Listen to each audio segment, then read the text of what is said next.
Welcome to the Late Night with Chalky podcast. Friends and family, brothers and sisters, welcome to the Late Night with Chalky podcast. Our guest this week has a family-owned surf shop that's approaching 40 years in business. They were one of the first snowboard shops, if not the first, and they continue today as one of the few core board shops that specialize in surf, skate, and snow with a well-stocked lineup of all the top brands. They offer incredible customer service, in-house hand shapes, as well as on-site beam repair, beach rentals, snowboard tune-ups, repairs, and much more. This husband and wife duo surf most mornings before work. I've seen them out there. Maybe that's the magic right there. And they have I'm sorry I'm screwing this up, but I want to say they're regatta enthusiasts and race sail boats. Yes. Yes, okay. Water people. And they spend more days than most on the mountain snowboarding every season. Woo! Frozen water people. Yes. It's all the same. We welcome the corner store in the Seal Beach surf community since 1984. Inflight Surf Shop owner, Mr. Scott Scarby, Scarbrough. Woo! Yes. Thank you. It's Congrats on almost 40 Thanks for having years. me. It's an honor and a privilege. We've been So- trying to Been nail to put this this down. together for a while. Yeah. Yeah. So I'm not a boat person, but like regatta is like a series of. It's a race. It's just a race. Yes. Okay, that's cool. Yeah, it's just a race with a bunch of different type of boats, and they break them into two classes. Okay, Yeah. that's cool. Yeah. We have a lot to get into I know. and go through because you're pretty much one of the most interesting men in the surf, skate, snow industry. And one thing that we definitely want to help get the word out is that your son started a brand called Haggard Pirate. That's fucking awesome. Haggard Pirate. And it's another like salty brand, right? Yes. Fishing, surfing, whatever. Water. Whatever. Yeah. Just And more what's water. your son's name? Jake. Jake. And when did he start it? Gosh. Of course, there's going to be dates here. This is like high school, right? Probably 8 years ago. Nice. Yeah. Yeah, he retired from motocross and was bored out of his mind. And Was he a pro motor? yes. Wow. Yes. Okay. So you guys did that too, all the Yes. because we know we'll get into it. They're the You California raced- yeah. lifestyle. Yes. Okay. Sorry. Okay. Let's go at the very beginning. Okay. First and foremost, where did you grow up and how did you find surfing? I grew up in Buena Park. My uncle worked for a surfboard manufacturer called Santa Monica Space Vehicles. What? Um, That's a surfboard brand? it was Okay. Um, Santa Monica Space Vehicles. That So, this was the 60s. Okay. It made sense. Yeah, space And- was blowing up. Right. The- Well, no, it was Frontier. more like Stony. space vehicles, meaning like stoned out of your mind Yeah. kind of Oh, space vehicles. nice. So Yeah, my first far board, out, man. I was 8 years old. It was psychedelic colored, and it had a pot leaf on the bottom with smoke airbrushed coming out of it. That was your first board. That was my first board at 8 years old. And your uncle shaped it or No, worked he for the worked there. company? He airbrushed it. Wow. Yes. Did your dad surf? No. No. My dad was a workaholic. My grandparents lived here in Huntington, so my mom brought us to Huntington every day, and we surfed. Typically Golden West. And at that time, Golden West was like a dirt road. That was Oh, a shit. that was a really popular spot. That was kind of like the OG surf spot outside of the pier. Like the cliffs was super popular amongst. Well, you could have fires on the beach, and we didn't have wetsuits. So it was like you built a fire, you surfed for a little while, you came in and hung out next to the fire, and then you went back out. Yeah. Did you have any siblings that surfed with you? I had a brother. You Yeah. sur- you- so Older, younger? He or- was older, a couple years older. He passed away when I was like 17. oof. Oh, wow. Drunk driving. The drunk driver hit him in the driver door. Oh, shit. Yeah, so Gnarly. he never really got to go past that. Wow. But the funny part, going back to the fun part of all this, is I got my first surfer at 8, and I knew then I was going to own a surf shop. Really? Yes. That's Predestined. incredible. Yes. You just said, you know what? This is love it. Have you been? So how old were you? Sorry. I was 8 8 years old. 8 years old, and I literally would listen to every Beach Boy album, every album. I'd have it on my little turntable next to my bed and let them just click through till I fell asleep. What was the surf shop like vibe? Did you see any surf shops that young? Buena Oh, Park. sure, you had Jacks. Yeah, but like that was your like you got your board. You've already been in surf shops. You like Yeah, so basically we had Jacks, we had Wayne Brown, we had Plastic Fantastic, we had the Greek, we had Infinity, George's. Huntington was the mecca of surf. And I don't know where else in the world they had that many shops so nuts. putting out that much good product for what we knew of at the time. Yeah. You know, we look at them now and go, well, what a piece of shit. But at the time, that was where it was happening. That was the scene. And what's a trip, dude, is like 8 years old is fucking young. Really young. Like really young. And you know, if you live by the beach, you could start earlier, 6 years old if your parents surf. Yeah. Right? Yeah. But you're inland, not too far inland, but still inland. No, I'm inland, yeah. I'm in Point Park. Yeah. And starting at 8, that's pretty young. Yes. And you understood like your uncle, he would come to the house, he'd talk about surfing. And we would go to, I was at Huntington all the time. Wow. Because my grandparents did this, so my mom would just bring us to the beach every day, and especially in the summer. And in those days, West. you just went to the beach and it's like, come back when the street lights come on. Yeah. Just, you know what I mean? Yeah. It was a lot pretty different. loose. Yeah, really loose back then. We talked about that all the time. It's when the streetlights went on is when you went When you home. had to come home. Yeah. Don't come home before that because they'll kick you right back out. Yeah. Don't screw up the house. You guys are gonna break stuff and get the house dirty. Like. So Yeah. how did you try other boards, or did you get that board right off? Oh the no! Immediately. I kept that for a while, because in those days that was your first You're board. 8 years old, okay? So it's like for the first couple of years, you're only surfing the summertime. Yeah. It's too cold in the winter. There's Right. no wetsuits. It's, But you got quickly immersed into but I was into it. So we were skateboarding. We were going to Toy World and buying skateboards. There was one that I loved called a Black Knight. Was clay wheels, wood wood with clay wheels, and it was like with the Black Knight the graphic. guy, with the guy on the Yeah. freaking horse with the lance. Yeah, exactly. And they were called Black Knights. They were Yeah. great. And you bought them at Toy World. So to us, we were still surfing every day, but we were just on skateboards. Yeah. Were your friends into skateboarding and surfing too? Yeah, our neighbors were the Simmonses. You ever heard of Simmons Mattress? No Yes. way. Yeah. Them? Yeah, and they used to build them right here in Buena Park, Wow. right off Beach Boulevard. And then they combined Simmons Sealy, or no, they're Well, then they sold later in life. Yeah. But at that time, they were building them right here, and they were our neighbors. How funny. So they had two boys also, Scott Simmons and Steve Simmons, that were our best friends. We had paper routes together, everything. Rat And Pack. so, so between their parents and my parents, we were just all at the beach all the time. Yeah. and they were Weekend warriors just pack it all They up. were just like us. We were, beach water beach people. families, like yeah. And what kind of car did you guys have? So, station wagon. That's random, but yeah. Well, most of the time, my dad always had a pickup truck at the house. So everybody just jumped in the back of the pickup truck and we jammed down Beach Boulevard. Yeah, that's why I kind of wanted to bring that up, because back in the day, you had a pickup truck or a station wagon, and Everybody piled in. everybody piled in. No seatbelts. No seat belts. No. Dude, no seat belt, and people would drink. Oh, People could drink beers. while you drove.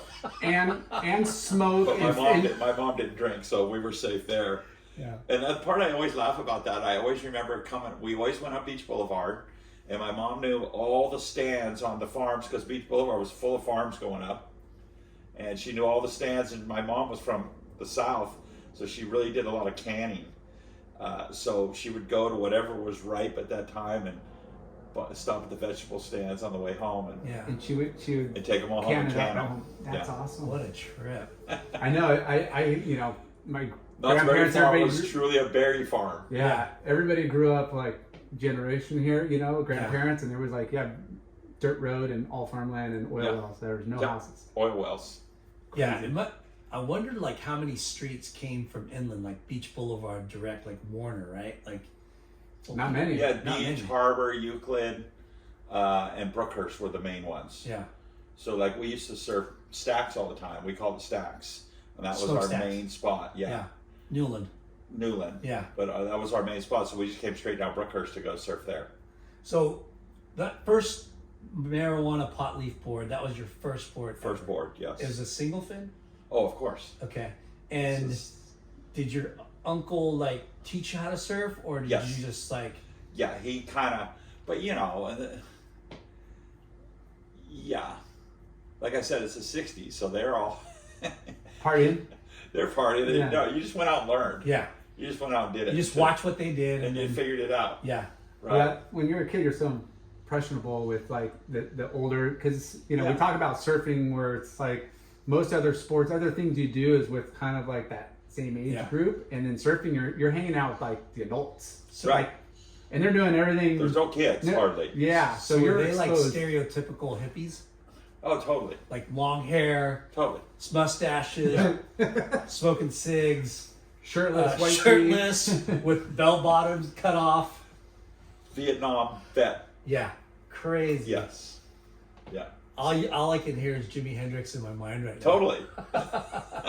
and And the Beach Boys. and you guys were kind of the outcasts in like society still. Like it Absolutely. wasn't very like accepted. Like, oh, there's surfer dudes, like. To this day, my dad's passed away now, but he'd never seen me surf a day in my life. You're Wow. kidding. No. That is Yeah. nuts. Yeah. Isn't it a trip how the older generation, they work so much that, like they'll do sports and stuff, but if it's extracurricular, you know what I mean? It's not that they checked out, but they didn't want to Well, they just can't. They just grew up in gnarly times. Yeah, and that's like totally it different. was, work, school. Get a job, raise a family. Like, and you kind of now it's like balanced. Yeah. I want to have fun. I want my kids to have fun. We want to have fun, and Yeah. incorporate that into the life. Yeah, we've never seen the depression. No. The real thing, and they Yeah. lived through it, so it was like, never want to go back there again. Yeah. You So- had kids just to help out around that To work, the house and farms. work and farm. Yeah. That's what it was. So after that first board, So did that progress? Did you get yeah, good? so he actually came back a few years later and wanted the board back. he had gone to Vietnam, and came back and wanted his board back. So So this is pre-Vietnam yeah. that you got that board. Yeah, And yeah. then- okay. And then when he came back, he wanted his board back, which totally cool. I'm sure he gave it to me because he was going. Yeah. And so my mom took me down to Huntington, and I went into Wayne Brown, and I bought a used double wing swallow 7.4 Wayne Brown Wow. single fin, yellow with 2 red lightning bolts down the rails. The best Classic looking work. airbrush ever. Yeah. Yeah. What was resin in those days? Yeah, that was resin. Okay. What would the board cost you, if you remember? Like, That one was used. I think we paid about $50 for that one. Yeah, that's still a lot of money. Was Wayne Brown- that was a lot of money. On Main Street? No, it was on Coast Highway. Okay. So right next door to each other was Wayne Brown, Plastic Fantastic, Infinity, and Greek. They're all next door to each other, right on Coast Highway. Where at, like, on Coast So Highway? like Jack's Where wasn't Jack's as is- big as it is now. Jack's was on the corner, and then the the liquor store there, Sessions El and all Don's that, liquor yeah. store there, and then the movie theater. and then all down that way, and then the movie theater was up the street over here on the Yeah. left, Surf Theater. Wimpy's was there too, right? Across. Yeah, Yeah. I don't remember Wimpy's, but That was later, maybe. Oh, Yeah. yeah. Yeah, there wasn't a lot. so basically you had all those shops right next to each other, and then you had the Golden Bear was over by where Huntington Surfer Sport is now. Yeah. So, when did you like get hooked on surfing? from the pot leaf board or from the? Well, from the pot leaf board, I was destined. It was my life. It was going to be my life. I knew that. Yeah.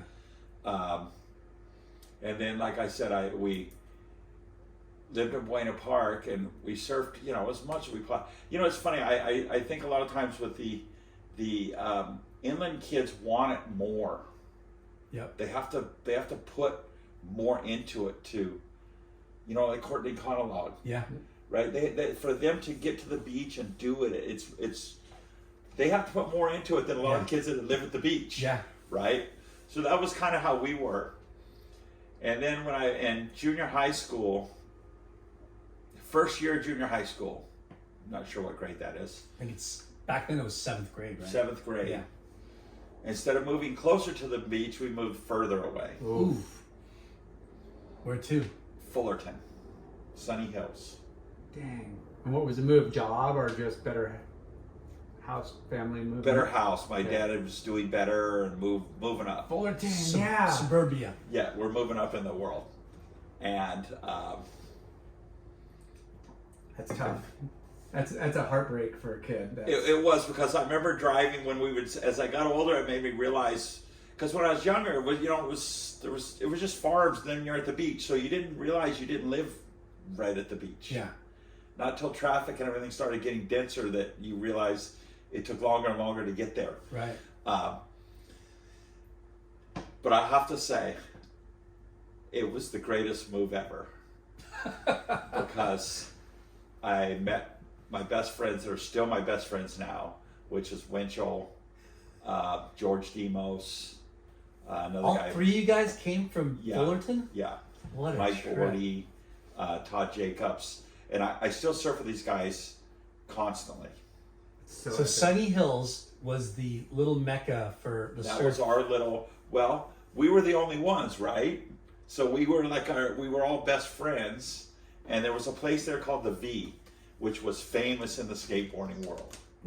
And we lived right by it. So we all skateboarded barefoot in those days because... Couldn't ruin your shoes, the one pair you got. And it was more like surfing. Yeah. And our boards were skinny, so you kind of wrapped your toes. And dude, we just went up on the walls, and it was all about trying to get barreled, and we were surfing. Yeah.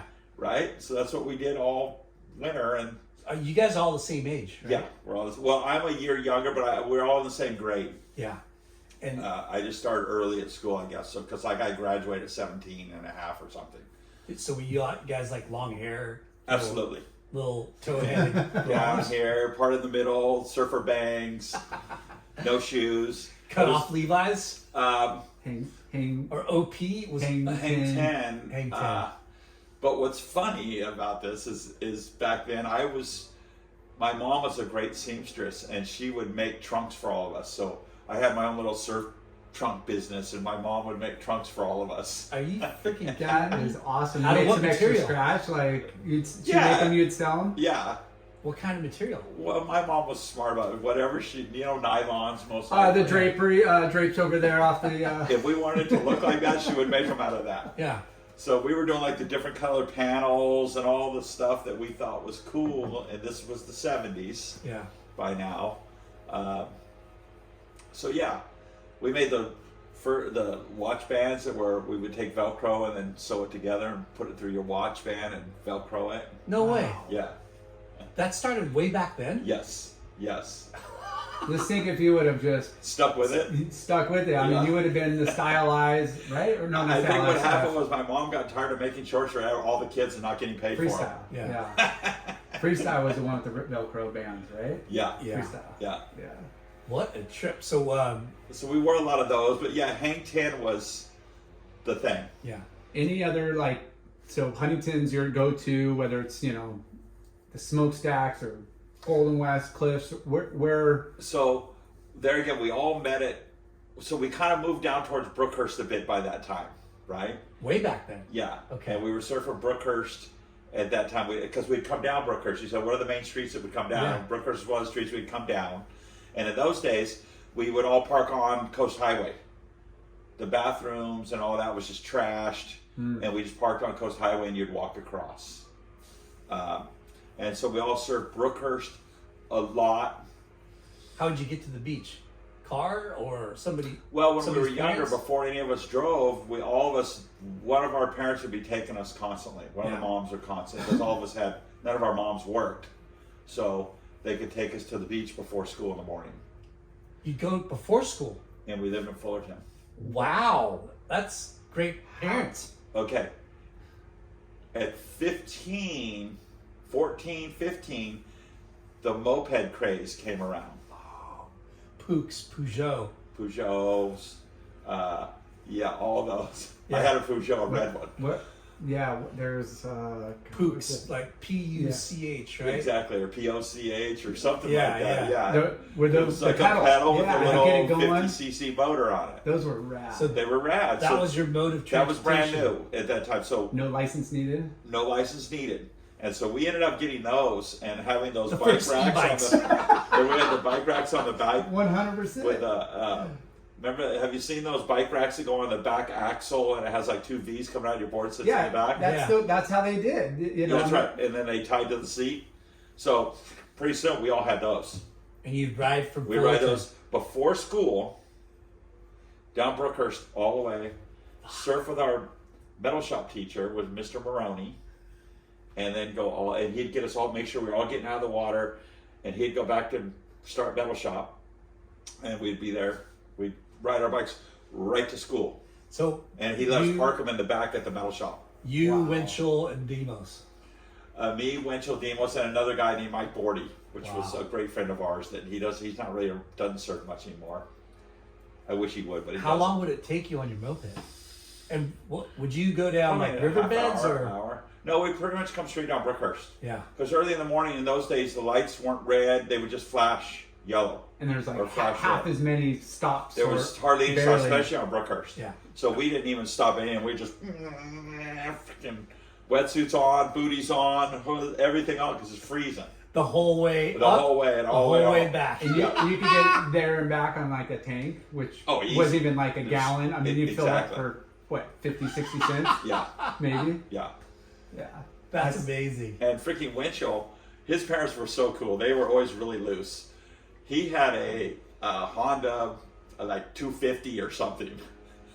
So he'd proper- ride his motorcycle, a proper Wow. motorcycle with no license. Hey, I'll be out in the lineup when you little suckers Yeah. get there in 20 minutes. Exactly. Tom was always there first. And then Tom's parents let him start driving his mom's car at like 15. So then we're all hanging in Tom's car. Then once he started driving the purple Mazda, the pink Mazda we call it, but it was supposed to be purple at one time, then it faded out to pink. We just freaking loaded the boards in that thing, and we'd take the front seat and lean it back, and we'd sit in the back and just stack all Stack the boards. the boards, in there. yeah. Yeah.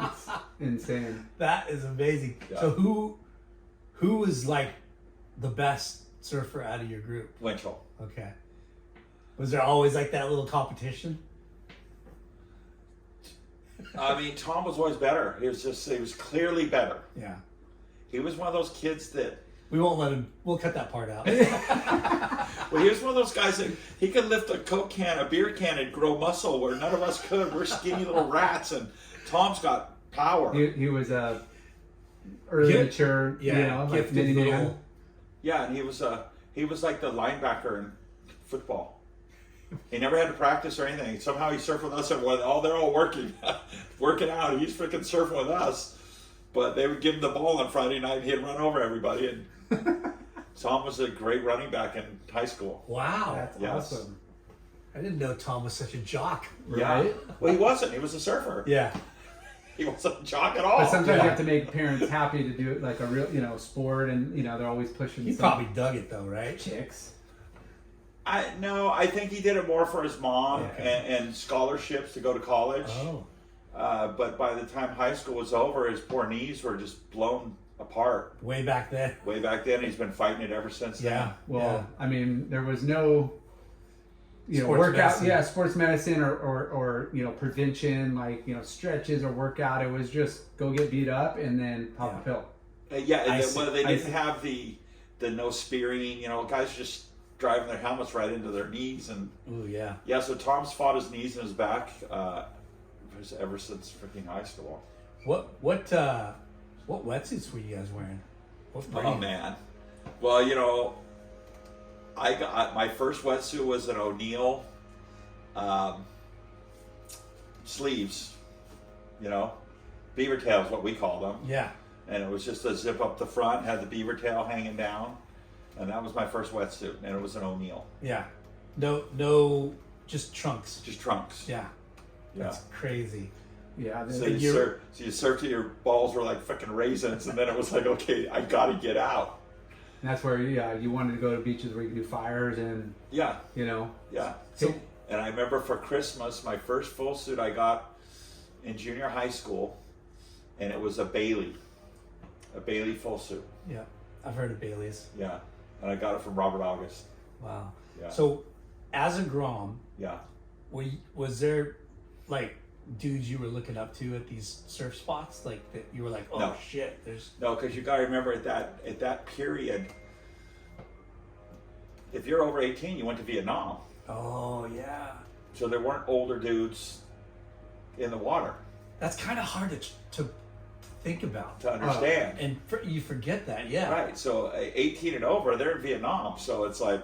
So you guys had So 18. you either have the crazy fucks back from Vietnam that you stayed away from, or we were just doing our thing. So no, we didn't have, the lineup was nothing like what these kids deal with now.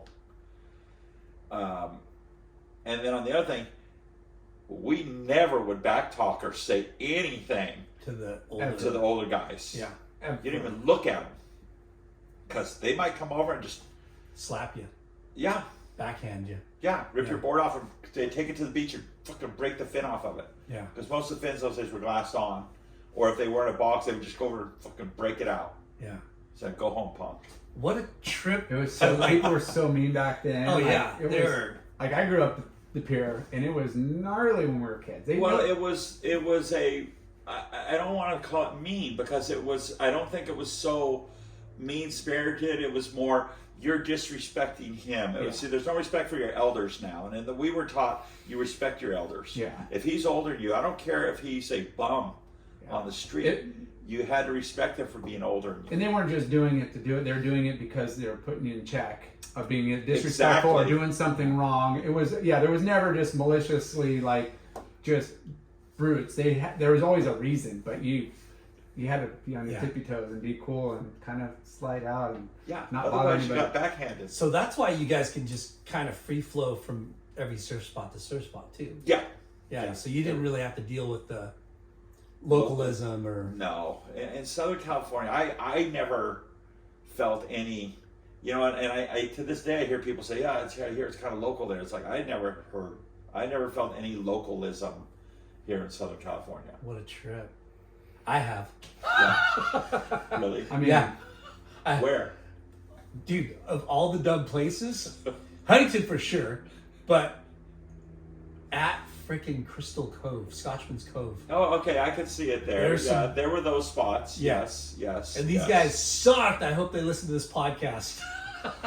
Typically, the guy that's barking the loudest is Sucks. the biggest wannabe. Yeah. for sure. Right? He's the Insta bro.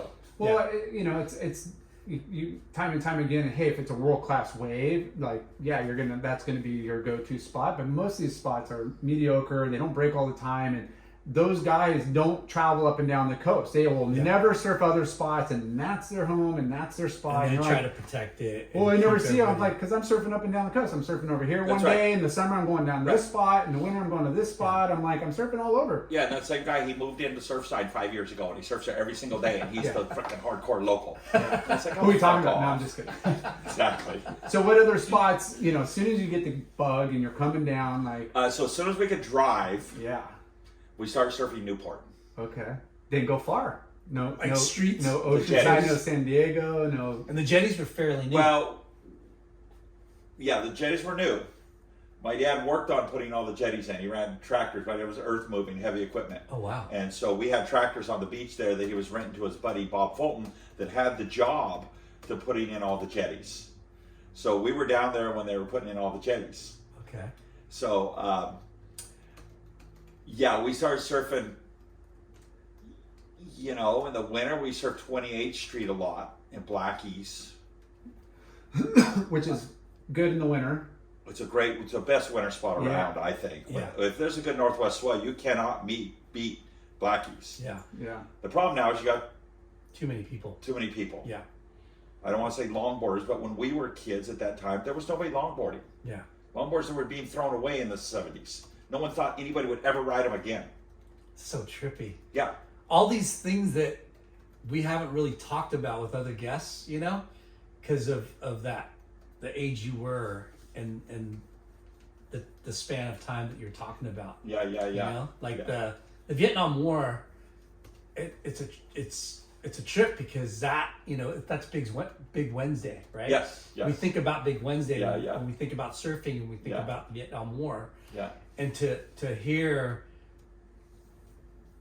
being a grom or like teenager at that time, and you know, because we see the age of going to war, draft. Yeah. We see that, but not the little kids that. The one few years younger than that. Yeah. Yeah, right. So And I think talking- the draft stopped in 1975, 74, 75. I graduated in 78. So So crazy. we still had to go sign up for the draft, even At though 18. it has stopped. When it turned 18, we still had to go sign up for it. Yeah. So, was there competitions? Did you guys? Was there?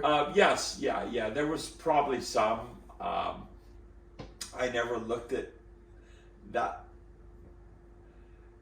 The surf competition definitely started later. You know, building later in the years. I would say the 80s really was the strong, you know, with Pat's dad. Chuck Allen. Yeah, exactly. Chuck Allen. Yeah, he kind of late 70s. You know, was kind of his push for And the he started the NSSA. Scholastic. Yeah. You know, let's make it where the kids are school oriented and all that. But that was never really my thing. I got into surfing for the adventure, travel. the travel, the adventure, the dream of going to these places. Yeah. And 'Cause were going you to looking surf at- theater and watching these movies and Yeah. you know, Exotic Sweetwater and warm wine. and Were you looking at mags and studying Of course, them dude, back we and love front magazines. to back and Absolutely. yeah, and when Absolutely. surf movies were, you'd see the posters. dude, you'd be in going Huntington. to the movie theater. Yeah. We'd go to the movie theater here in Huntington because that's about the only place you could see a surf movie. Yeah. They didn't Do you show me remember that. the first surf movie you saw? Absolutely. What was it? 5 Summer Stories. Ooh. Nice. And I remember standing in line all the way around the freaking theater, and these older guys, you know, by then we're all long hair. We're thinking we're pretty cool, and these older guys light up a joint and they're passing it down, and they hand it to me, and I'm like, I take a little puff off of it. Can't pass this up. First time? gonna get first clowned. time. I just passed it down. I don't remember really getting stoned or anything Yeah. off of it. You were just too hyped up, like I was dirt weed in those days. Yeah. So I don't remember getting high, but I remember doing it and tried not to inhale any of it. Just didn't And want to just get called keep it out. I didn't want to get Yeah. called out. I just wanted to keep it going down the line. yeah. Well, we Right. talk about those movies on like all the commotion before the drapes come out. Oh, yeah. The beer screaming and bottles, the the yelling. scrape, the Beer boom. bottles. Beer balls rolling down the floor. freaking aisles. Yeah. Yes. Because they're all, they're downhill because the seats. Yeah, so yeah. you drop yours and it just rolls down to the bottom. And the whistle, and once that thing that gets dark, and those things come about, the the place hooting. just erupted. Everyone Yeah. starts Because you don't get that enthusiasm No. in a traditional No. cinema, like movie, like a Hollywood movie. But Just when surf. It's just surf. Yeah. And it was really something special. Yeah. It really, man. you really felt it. Yeah. Like you were there, Yeah. right? The Yeah. music, the music. big You lose screen. your voice. I mean, if it's It was, the right it was crowd. so real to us. It was just, and that's what surfing was to me. It wasn't contest. I even thought about doing a contest. Why would I do that? I want to go surf over here by myself. Yeah. So that I was just, I had a different idea of why I surfed. Were you a good student in school? Were your parents really focused on like school academically? If it wasn't for metal shop, wood shop, auto shop, You would not be and interested. ceramics, I wouldn't have made it through school. Yeah, And they don't have that anymore. they do at some schools, but it's not very. It's not like what it used to be. Yeah. I was short some credits for history, and All right, interview's over. His guy. I left this phone. No, I'm just kidding. What did they? and so my metal shop teacher, Mr. Maroney, that we used to surf with and everything all the time, he knew I was a good kid. How did he surf? He was a good surfer. That's cool. And he still rode a longboard. That's he was one of cool. the only few people I knew that still rode a longboard. And I was short credits, and I went to him. I was telling him the whole thing, and he goes, "Let me go talk to your history teacher." And he comes back. He says, "Okay, she's the soccer coach." And so in those days, only girls played soccer Really? in school. Dang. Yeah, and we didn't even know what soccer was, basically, but only girls played it. And so she was the girls' soccer coach, and it was new, so they needed the big goalies made. And I was a good welder at that time, so me and one of my other buddies built the goals for the school And got at extra metal credit. shop, and she gave us our credit so I could graduate. Smart. Yeah, that is smart. I mean, I talked to my dad might be a little older, but he was like, yeah, they had all the classes you were just saying, all the different shops. They had boxing as like one of those like school Courses? Yeah, so Yeah. PE. Or like sports. wrestling was Yeah. kind of Right, like, yeah. but I'm like, wow, that's awesome. Yeah. Like they're kind of So, hands on. what was your first surf travels? My dad was the president of Pop Warner football for probably 5 years. And so when I was young in Buena Park, we used to go, he would take a team every year over to Hawaii and play Schofield Barracks. The base over there had a football team. Is that by North Shore? No, Or in it's between? by the harbor. Oh, okay. Like by the, yeah. I didn't play football. My brother played football. I was surf, skate, Like halfway. bicycle. That's all I wanted to do. Yeah. And so I got to stay every day in the summer for 2 weeks at the Rainbow Hilton and surf the bowls right out front, On South Shore. South Shore. Wow. Bowls. So I surfed Kaisers, the For bowls. 5 years you went? Every year, Wow. 2 weeks. So that was my surf trip. Yeah. 1974. Would you just bail the whole team, or was there other people surfing too? Like everybody bringing boards? No, they all they wouldn't practice every day. They'd leave me I was there by myself at the hotel. None of the other kids surfed. No, they wouldn't go do they'd go to Schofield Barracks every day. The other football kids would stay with families from there. And then they would go to like the Polynesian Cultural Center. They would do all that kind of stuff every year, right? They would go do their thing, and I would just be left to surf every day, all day. Lucky you. For 5 years in a row, Yes. you did that every summer. Yes. And What a fucking treat. Oh, dude, it was so good. I got room service. It was the Virgin Chi-Chis, the freaking ham stacks. It was like I was in heaven. Killer food. Scored. Yeah. And that Amazing hotel, waves, warm water. So And- did you surf all up and down the South Shore? Mainly from threes to bowls. the bowls. Yeah. The entrance to the harbor there. Yeah. We stayed right there and surfed all those.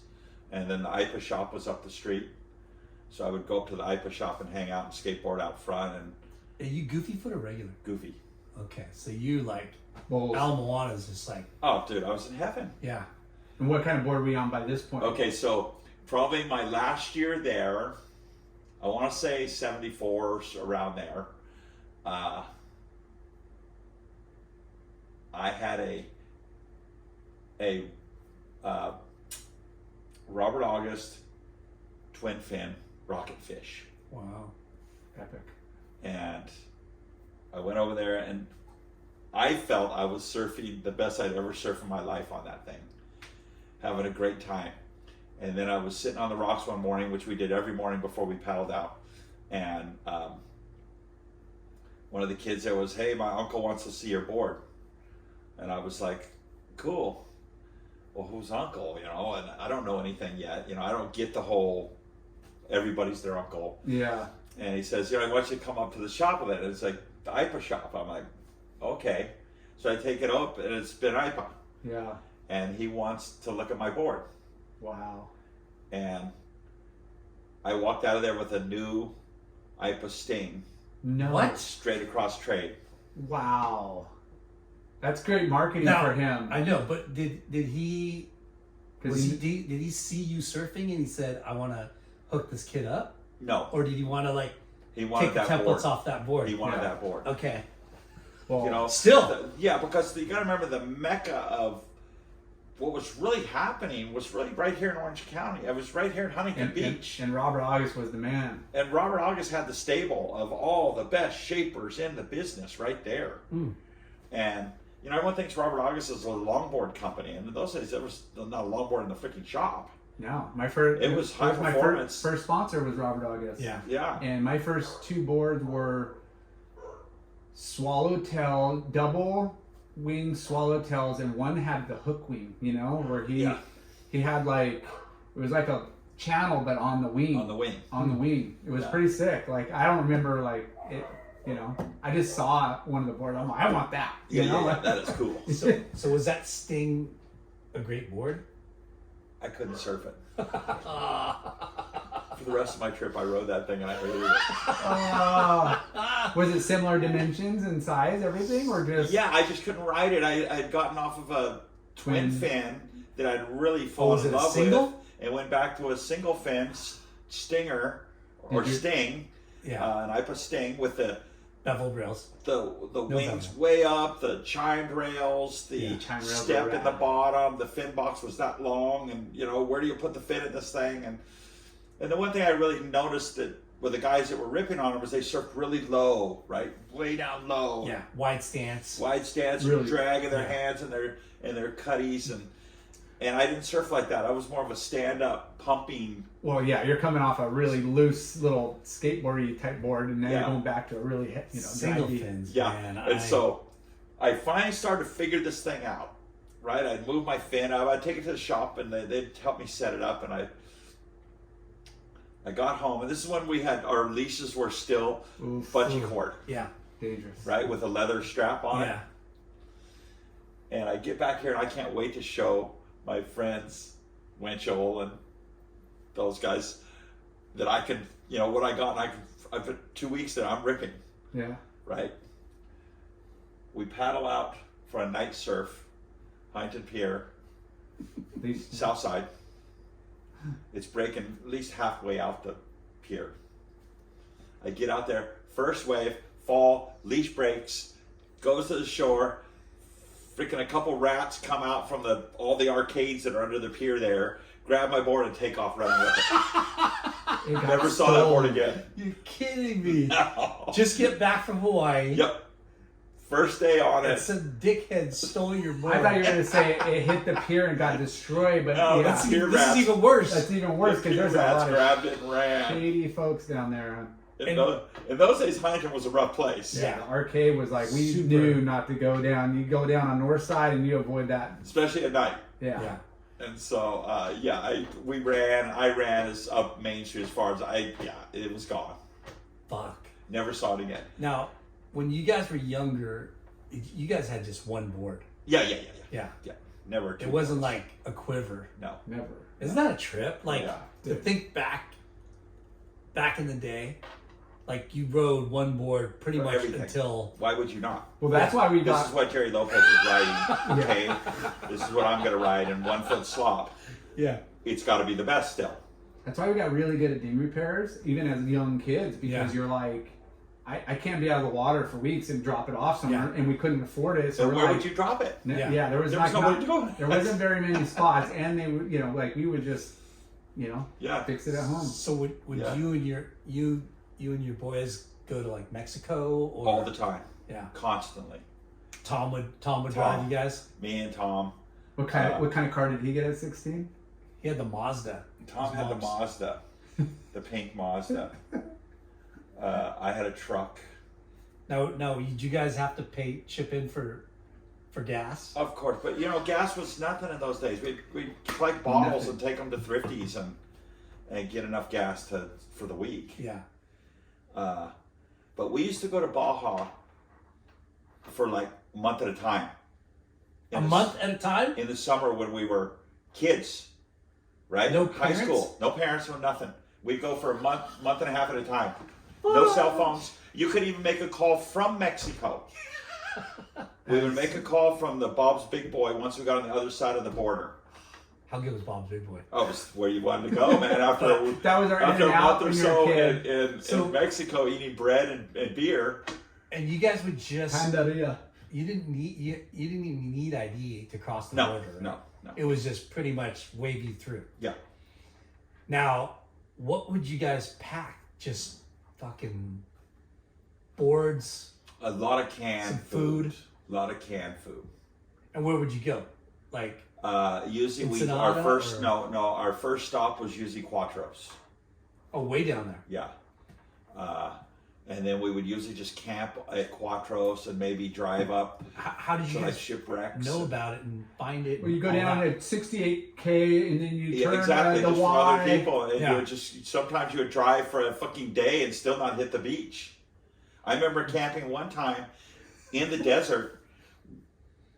Lost.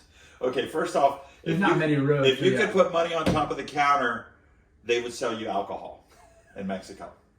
There was Yeah. no age limit or anything. Right. So when you're 16 years old in high school and nobody's going to sell you beer, when you get to Mexico, what's the first thing you're going to buy? Beer. As much beer as money you have for, right? Cases of it. So we'd go to the little houses, like the Bohemia houses, where we'd go and we'd buy just cases of Bohemia. And what you always did is you took your old bottles back and they would give you new ones. And so we pretty much lived on beer, Bread.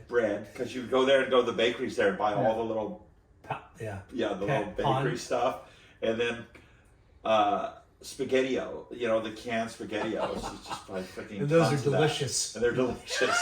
And all you gotta do is you put the can on the fire, open the can, and freaking, Yeah. So amazing Eat it how off the simple fire. what you eat. Everything was simple. That's Yeah. even like, dude, I'll take that over top ramen, right? SpaghettiOs over top ramen. Dude. Yeah, baked beans. Oh, totally. We Yeah. didn't have top ramen or any of that yet. Yeah. No easy, It was quick. spaghetti-o. Yeah. Baked Nothing beans easy. and spaghetti-os. Like, I'm so Can I? at that time period, at your guys' age, what you were able to do on your own without parental guidance, right? Yes. So nuts. Yes. A month away. Yes. Like, how do you do that? You know, One like time we parents spent are almost like, all summer down there. The year we graduated, we spent like 3 months down there. wow. And Hawaii, like going back to Hawaii, right? You were pretty much on your own All day. all day, All day. surfing whenever the hell you wanted. That's right. And like, And room service. It was the greatest, dude. And the pool. Yeah, it was the greatest. So your dad was the only one that come back because all the kids were staying at family. So it was just That's you right. and your dad are there. And my mom. Oh, and your mom. So you guys were living luxury. Everybody else is Yes. staying at other people's homes. Yes. Yeah. That's awesome. How rad. I mean, we spent a lot of time in Hawaii, and it was like just cruise Waikiki and the beaches back then. It was like So cool. magical. Magical. And Totally magical. the South Shore, there's so many good waves. So many good waves. So many good. Did you get to go to all the different places? Publix and Diamond Head and No, not till later in life. okay. When I was a kid, I was right there. Don't Yeah, leave this area. you're walking. And then that goes back to the whole respect thing. Is when your parents or people told you to do something, You would follow. you did it Yeah. because you wanted them to trust you. Yeah. And so Yeah, it goes both ways. Like, hey, we're giving you this freedom, but don't fuck it up. don't fuck it up. Yeah, I don't had be it, an idiot. it was golden. Yeah. Right. So would it be you and Winch going to Mexico for months on end? Yeah, me and Tom and George Demos, Mike Bordy. Yeah. What was your first job? Paper up. Paper route with Yeah. the Simmonses. I always worked for my dad, Because your dad was an earth mover. earth mover, heavy Okay. equipment, Okay. and so He had his own company. yes, Okay. Scarbrough Construction. Okay. They were huge. Dirt moving. All we did was move mountains. That's it. It was big. If it wasn't, Was he an engineer? Like, what did he? What was No, his we background? would bid the jobs from the engineering plans Yeah. and then go build them. Wow. So like land developing, Like grading and stuff. So, yeah, so like track homes. all this and- right here. Okay, my dad probably did all the work for this whole neighborhood.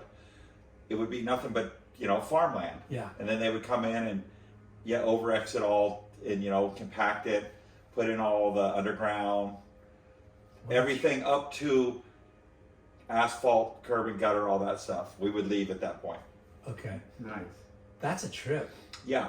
So How did you get into that? my dad was a sharecropper. He came from sharecroppers in Alabama.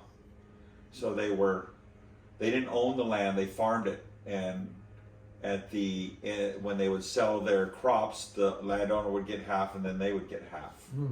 Okay. And then, so they were very, very, very poor. But he learned to run tractors. And then Goes where the development's going. when he got out of the Marine Corps, there was a new thing happening back there, which was catfish farming. Interesting. Okay, so he In Alabama? yes. Okay. So he started building catfish ponds. So digging up, making your own pond. Exactly. Wow. And then he met a guy out here in California. I think through my mom's parents that were here in Huntington, that needed a backhoe guy. And so my dad moved us all out here and started his own backhoe business. And then it just grew. Were you born into- in Alabama then? I was born, yes, I was there till I was, I think, 4 months old. Sweet home Alabama. Wow, how lucky are you Yeah, that your dad had this opportunity? yeah. So, But California was like a really hot spot. Is it like It was blowing new, up? it was Like, upcoming. It was yeah, where if you wanted to be in the dirt business, this was the place to be. a lot of construction. Yeah, a it lot was of, growing so quickly. yeah. That's insane. And so, when all those tractors shut down at night, they have to be oiled, greased, welded, tire. Yeah. There's tons of work. And that's what you did. So me and Winchell and all my buddies, I'd hire them all. My dad would hire us all to go after school. We would go out and work for my dad as either oilers or welders Wow. or fuelers, and he would pay us 10 times better than we were going to get anywhere else. Yeah. So straight out of whatever, or as soon as you could work, he Yes. put you to work. Yes. Yeah. And your friends. Yeah. At 15 or so, we were all working Wow. for my dad doing something. Scarbrough what? Construction. Construction. Okay. and that's to have, and we always talk about like you want to leave your days open to surf. Yeah. You know, like whether it's Dude, that was valet magical. or restaurant or bar back or whatever. You Yeah, me and want Tom were Oilers, man. We figured it out all the way through high school. We were Oilers, so we would go after school. We could go work for my dad. They usually got off around 4 o'clock, and so we could go get our schoolwork. Or we didn't really do schoolwork after. We should have. but Sounded we good didn't. We wouldn't work. Yeah. Yeah, So, okay. so we had money. Yeah. Save up, and then Mexico's dirt cheap. Like you said, you're living not, like pretty off High of in the nothing. hog, man. We had money, we Travel worked. gas was super cheap. especially in Bring back- Mexico. What was like a case of beer back then? $6, Probably. $8. Yeah. I can't even remember. Yeah, just And would you go to like Who Songs or Yes. what was the places? Who Songs? Blue Songs was really the only one in Ensenada at the Yeah. time.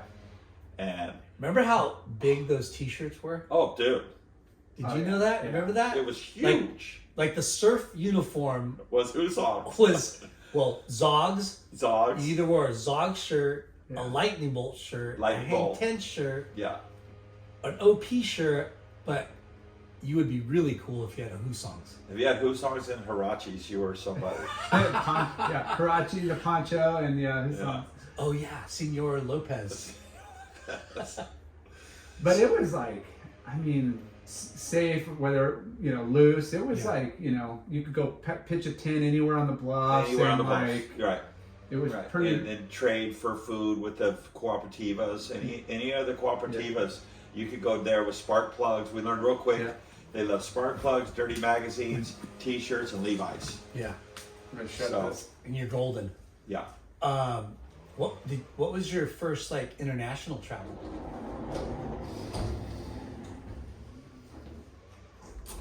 My first international travel was probably was with my dad, and we went to Micronesia, Wow. Guam.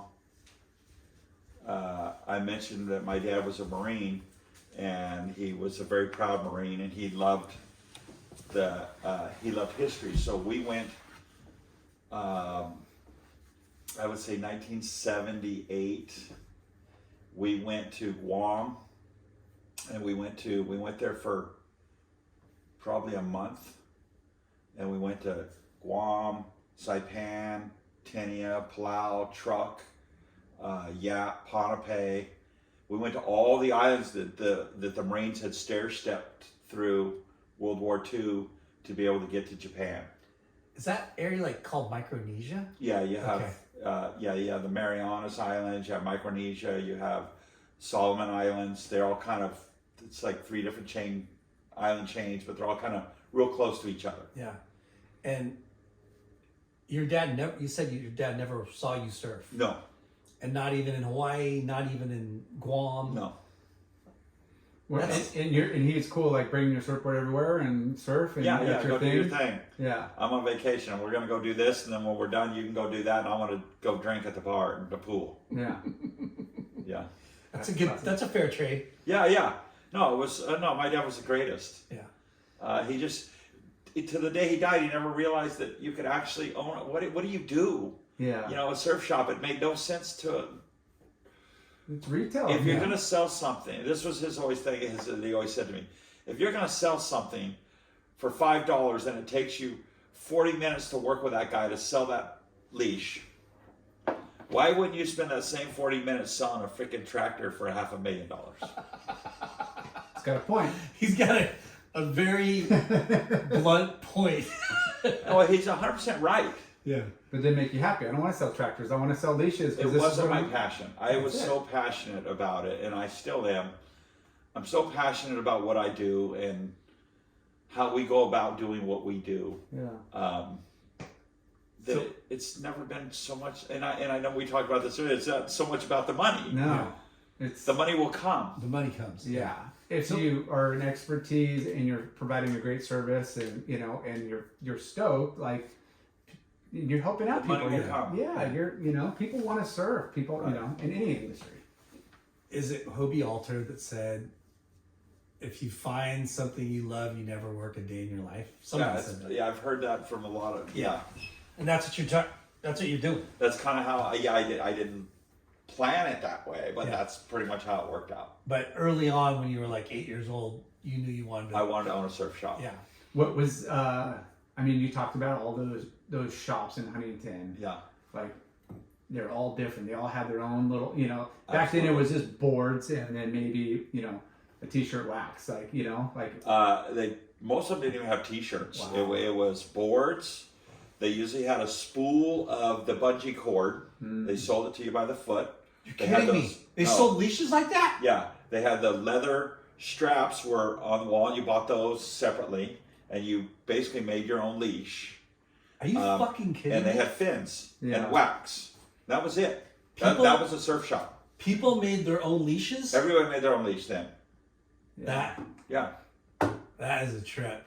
There was no leash plugs yet. You were, now we see that hard, everyone does the, when they try to do retro, they do the fiberglass. Yeah, fin rope that they would. And then they would put it through, like a fin rope thing, or they used to use off of the fin panels. The leftover, they would cut those and make those. But really, what most people were doing at that time was just drilling a hole in the back of their fin and they're tying it to that. Yeah. Which was so stupid. It was so much drag. It was so stupid. Who couldn't figure that out? But we didn't for a long time. Yeah, they didn't want to go through the board because it would, ruin the, suck up like a sponge, So we just did the fin. It took a long time before we figured a better way of doing that. So was there sorry to go back to this, I'm interested on this Yeah. Guam and island, we hear of, the military, people that have gone to Japan, wherever they're posted would bring their board and, what was like the culture like in the surf in those places? So I went with my dad, right? And then We didn't really get to surf much because our boards got lost for the first couple weeks. Our boards weren't there. Wow.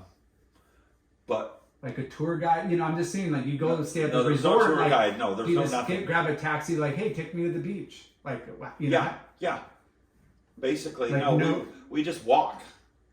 We just walked. It's so crazy. And There could be a perfect wave around the corner, but you don't know. We You don't get know. dropped off here. That's right. That's And me and my buddy Todd Jacobs would still surf Brookhurst with me. Me and him went with my dad. And me and Todd went out of our way everywhere we could get, from a taxi ride, a local, to figure out where the surf spots were. And we'd just go check them out because our boards never showed up. Oh, shit, yeah. Right? And then we'd go to these other, and then my dad was crazy, man. He would just do crazy shit.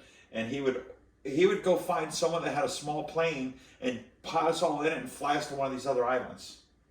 Right? How sick is Because that? a lot of these islands didn't even have any air service. Yeah. So we were landing on old World War II runways that were bombed out and shit, and this guy could just land us there.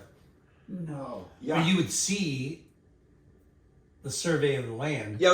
and the ocean. And these guys knew, these pilots and stuff knew. And my dad was a pilot, so he knew, go to the airport, and he made friends right away. So those guys would tell us, oh, there's no surf here. You can't surf here. And we'd be flying over going, there's surf out there. Yeah, it's not on the beach, but it's on the barrier reef out there. Yeah. That's so nice. Like just So, hunting. Me and George Demos, after high school, me and George gathered up $500 each and a one-way ticket and went to Guam. One way. Just because you didn't know how long you were going to be there? We were moving. Oh, my God. We were freaking moving. Paradise. Because of that first trip that you Yeah, went. yeah, and I convinced George In your there's mind, surf. you didn't take photos, but in your mind, No. you remembered, you mentally I made knew notes. everything, and I convinced George we're gonna get surf. This is gonna be the trip of a lifetime. It's the new Graduation? After graduation? Yeah, it was after graduation. Okay. It's a new And- Hawaii without Exactly. the crowd, without the crowd. And so me and George went there, and of course we get there and we realize there's an off season just like the North Shore, and it's not breaking at all. So And you went on the off season. yeah. So we ended up staying way longer than we. Yeah, I don't know how long we were there. We were there for a long time, less than a year. Were you able to Like 6 months at least. Yeah. Fuck. So you guys I think it might have been more like 9 months we were there. you just get a little apartment, like a little room, like Dude, we were like in our board bags, and then George knew, his sister knew this girl that was doing her husband or boyfriend was doing an internship there. We got to stay in their house for a little bit, and we stayed there, and they got over us real quick. So they would turn their freaking. We didn't have any sleep bags or anything, right? It's tropical. They would turn the air conditioning up so high to get us out. So we didn't last there very long. And then eventually we ended up in we got our own rental on the other side of the island, this place called Telefofo. And then we started really figuring out the surf and everything and who to hang out with. And there again, the Guamanians didn't surf. Yeah. The local people really didn't surf. They were Chamorro Indians. They didn't surf. Yeah. They It was the GIs that it was the transplanted. GIs. Yeah. It was all the Vietnam vets, the ones that couldn't get back into society. yeah, outcasts. They're fucking crazy. So those are the kind of guys we had to deal with there. So when you talk localism, that was one place that you played by their rules. Yeah.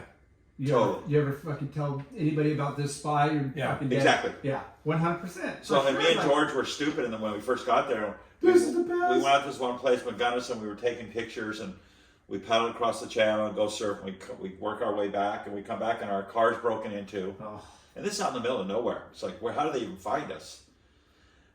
They didn't do anything but take our camera out of the car and break it on the rocks on the ground.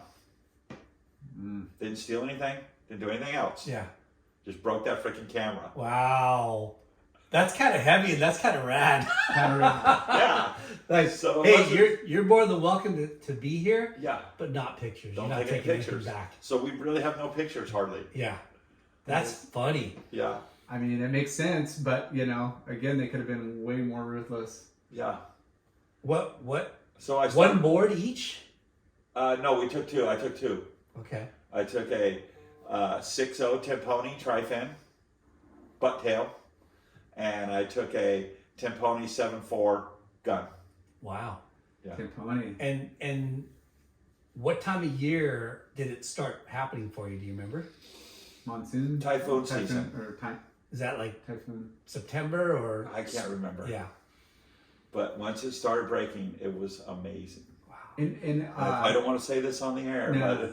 but Did you not It's work? good. You didn't work, right? That's what I was yeah, just gonna no, say. we did. You We had did. We worked I- the whole time because we went with one-way tickets. So the first thing we had to do was get jobs. Wow. What did you do?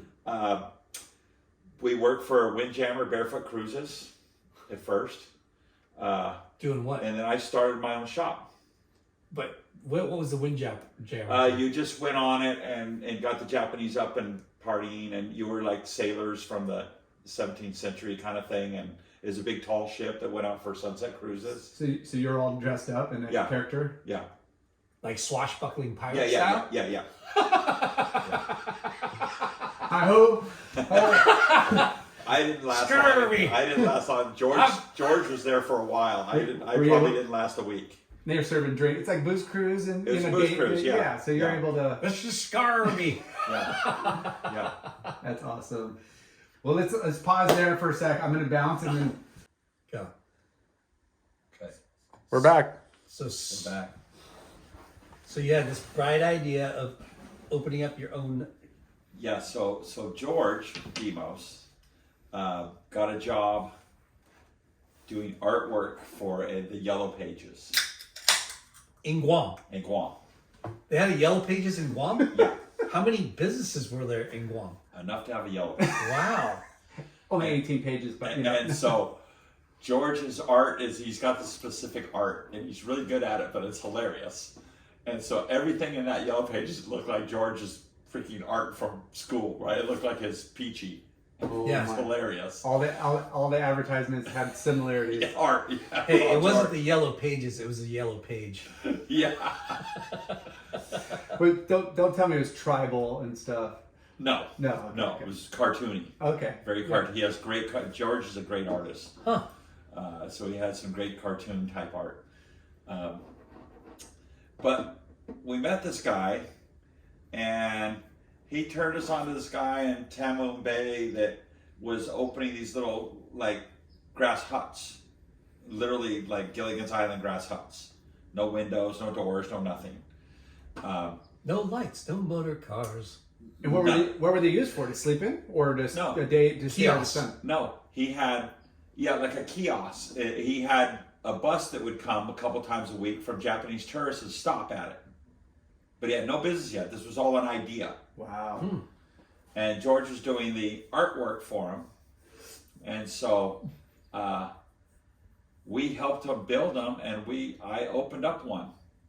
And I called my buddy Danny Kwok and said, This hey, is too weird. hey Danny, this is what I want to do, dude. I want to sell shorts here. And he said, okay, let me talk to Bob. So And how did you know Danny? Surfing. from surfing, Okay.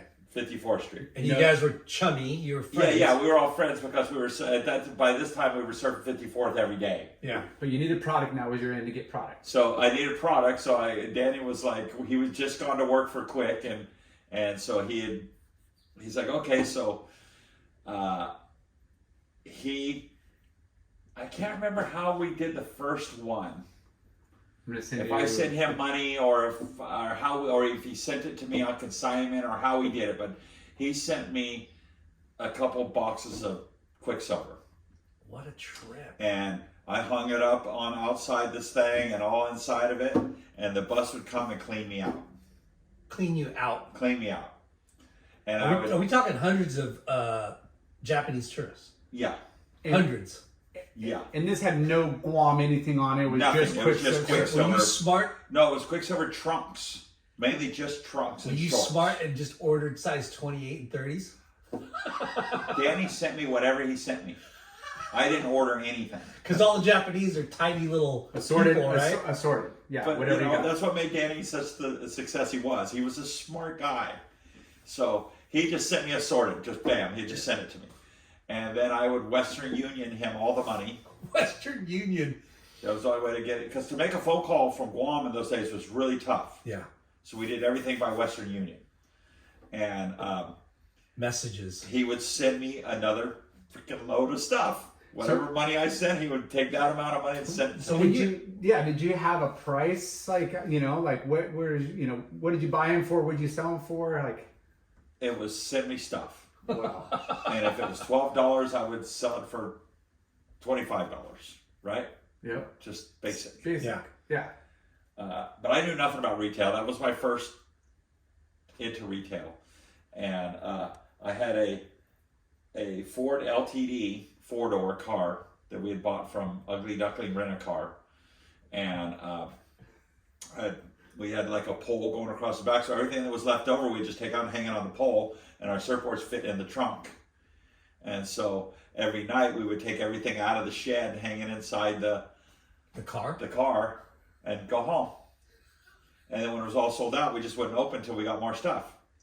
Crazy. Yeah. And they come by twice a week. Twice a week, that bus came by every week. What were the other kiosks selling? So there was really only one that it didn't really take off that much. I mean, I don't know why. We did really well. And then there was a lady right next to me. She sold American Indian jewelry. Like the, what do you call it? Turquoise. Turquoise. That stuff. Yeah. Exotic looking. How she ended up there doing that, I don't know. And Well, how she was you guys Australian. ending up there? Exactly. But she was Australian. Her name was Mandy. And she sold Indian jewelry. And it was like, how did that all happen? I don't know. But after a few months of doing it, she saw what I was doing and she just went, I want to buy this from you. And I was like, Because you guys were crushing. we were crushing it. Like you literally were crushing it, selling out of product. For, 20-year-old kids, yeah, we were crushing it. That is- Selling out of product. Out. That is Right? so You have awesome. a few pieces And left cash. over. Cash. Yeah, because It there's was no all credit cash. card We machines. didn't have a credit card. We didn't do Yeah. anything. It was cash. There's no Venmo. There's no, no. it was No all cash. cash. Straight to the pocket, straight to the bar. Keep. Yeah. And so I ended up selling the business to her, and Danny and Bob ended up getting her hooked up with Australia distributors. So she ended up with an Australian distributorship for Guam. Lucky lady. Lucky, Yeah. they met you. Mandy. Yeah, and so she ended up opening a shop inside the new mall that was going in there as we were leaving, and I think she called it Pacific Napu. I called it Pacific Island Surf. That's what you called That's your the shop. name of our shop. And it was just Quicksilver. just quick stuff. No other, nothing else. No whatever, wax. whatever Danny thought would sell, he would send me, and I would sell it. And this is a true story. It's a true story. I got a picture. I could show you a picture of it. Pacific Dude. Island what? Surf. Surf. Yeah. And you did that for how long?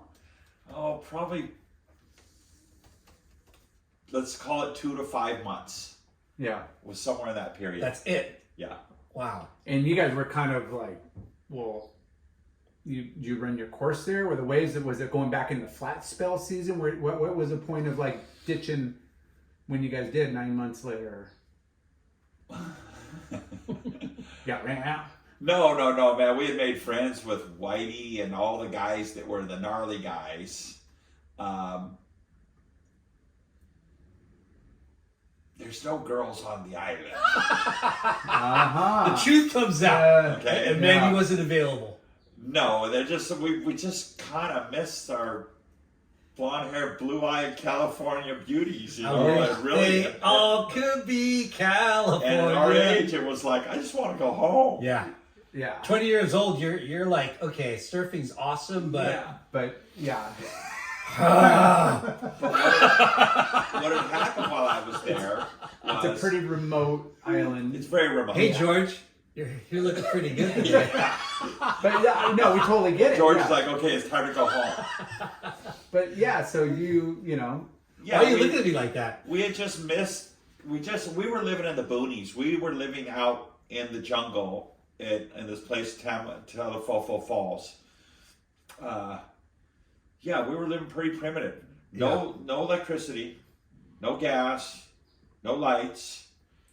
Not a single luxury. No, we literally we would go down the streets. They would. After World War II, they had planted the island with tunga tunga, which is a fast-growing tree, and it would overtake the highways. So they would constantly they were cutting it back, and they would just let it pile on the grounds. So me and George would just load it on top of our car, take it to our house, and we'd dry it, and that's what we used to cook on. Was all the tunga tunga. Wow. Yeah. So. And we spearfished all the time. And then the guy down from us had a little farm, a nice little farm. And so we got our food there. I mean, you're thinking tropical, and back then, like, everything planted is edible for the most part. Like, you know, the fruit trees. And there's fish. Yeah, and there's fish. So. Tons of fish. So you guys were there for 9 months? Yeah, somewhere around there. 6 to 9 months, I would say. So and you had, and so this Quicksilver kiosk. Yeah. That kind of gave struck you a nerve. So one thing I'm leaving out of all this, Whitey, which was the guy that ruled the surf on the island, he was a Vietnam vet that lived off of this island called Cocos Island. He had to live out by himself because he's literally psycho. He had his own island though. Yeah, he lived on this little island called Cocos Island, and a container had washed up on his beach full of windsurfers. Wow. And I bought one from him. A container washed up on his beach. Yeah, with full windsurfers. of windsurfers. Yeah. And so I bought one from him, and I learned to windsurf in Guam. Wow. That's so crazy. Like, So crazy. that's so crazy. Was there? I mean, Was I it? guess you're a waterman. You gotta fill your day with activities and stuff, and Sure, if what waves else are we gotta flat, like, you know, like, Yeah. so And, you and this guy remember- Whitey, somehow he freaking put it on top of his one of his big wave guns, and he's charging through the surf, eating shit, but he's charging in and out and catching big waves on the outside, riding that thing in, and I'm like, So wow. he made his I'm gonna own learn that. windsurf board?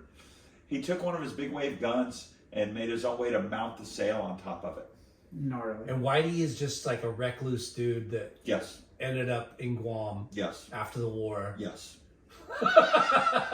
Yes. That is incredible. And so now I come home. But you got into windsurfing because of Whitey Yes. and because of Guam. Yes. Okay. So then I come home. What? And Can I? You remember like the reason why you left? Okay, you left Guam because you pretty much needed more to life than just. yes. And you know, remember that one Elmer Fudd? Or no, was it Elmer Fudd? There's a cartoon with the Elmer Fudd sitting on the beach. Cool. Yeah, sitting on the beach, and he's stranded on this island, and he's like, Island. yeah, little bitty island, and he's like, One okay, palm tree. he's like, okay, you know, today I got baked coconut pie, coconut soup, and then like everything's coconut. Yeah, And yeah. then at the end, he just like throws everything away. He's like, I hate coconuts. That's Yeah. you.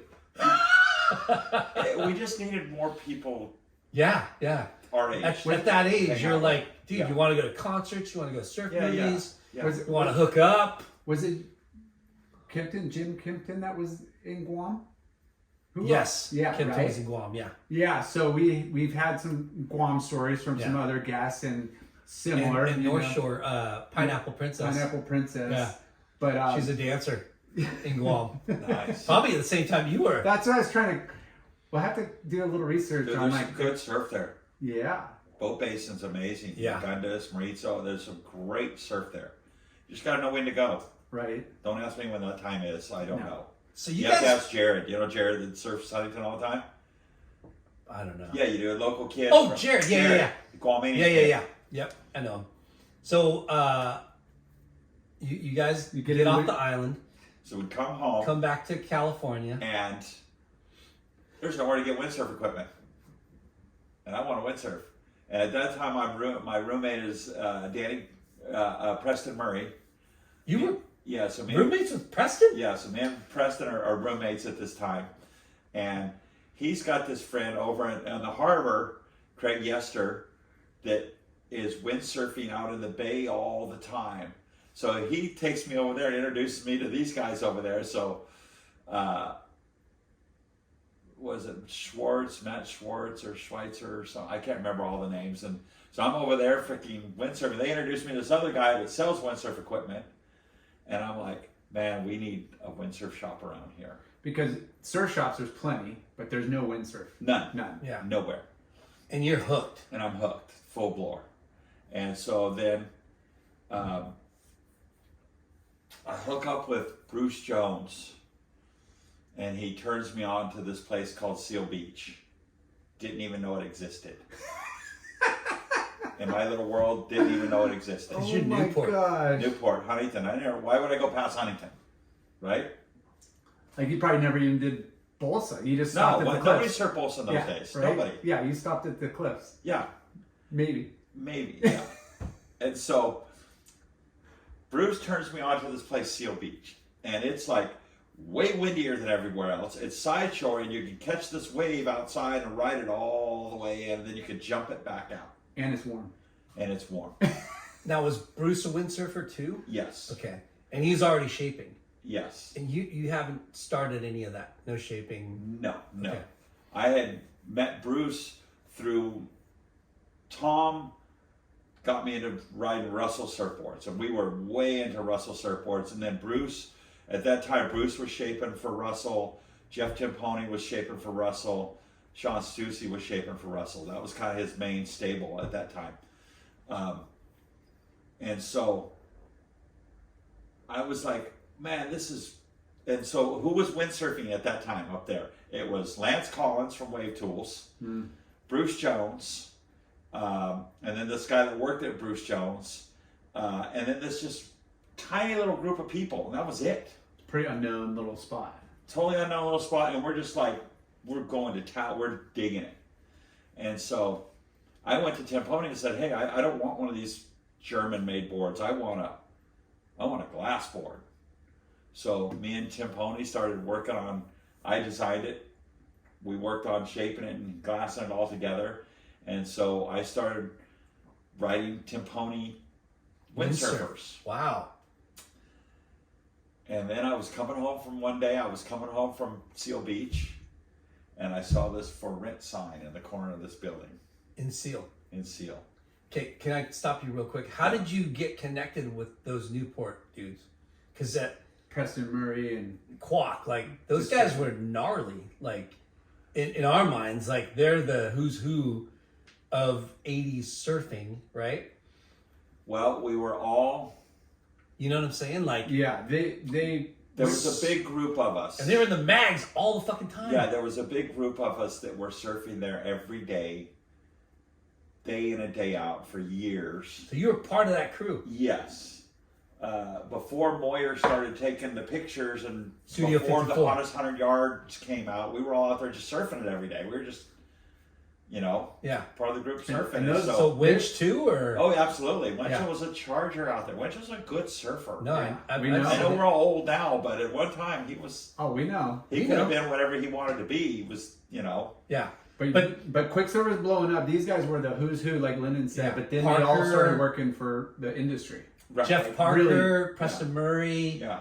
I forget the other aficionados of fucking Newport. Oh, fuck. John Gothard. John Gothard. Smirk. Well, Smirk was right after us. Us. Yeah. I mean, Yeah, and so like the whole Volcom crew was kind of taken over as we were kind of fading away. Really? Yeah. Okay. But you saw this for rent sign. Yeah, so I saw this for rent sign on the way home from windsurfing, and I'm like, Next to Donut City. yeah, right where Missy's at, right where we're at now, right? And there was no front door, there was only a back roll-up door. And I just went, I'm going to open a freaking shop.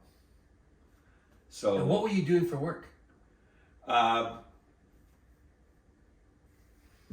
that time, I was pretty much just going to school and probably being an oiler or a fueler for my dad.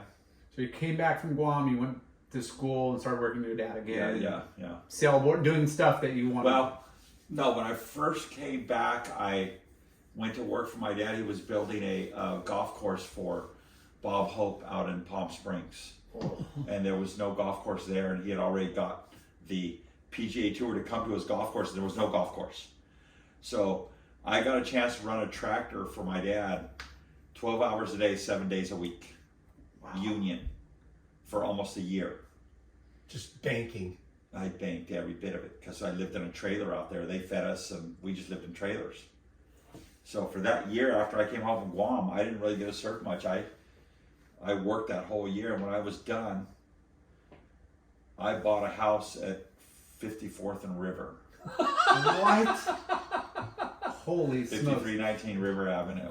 Now I get why your Newport dad's like, Shores? why are you going to go sell Yeah. leashes when you can be Newport selling? Shores? No, on the other side, Wow. On the beach side. on the beach side. Holy fuck.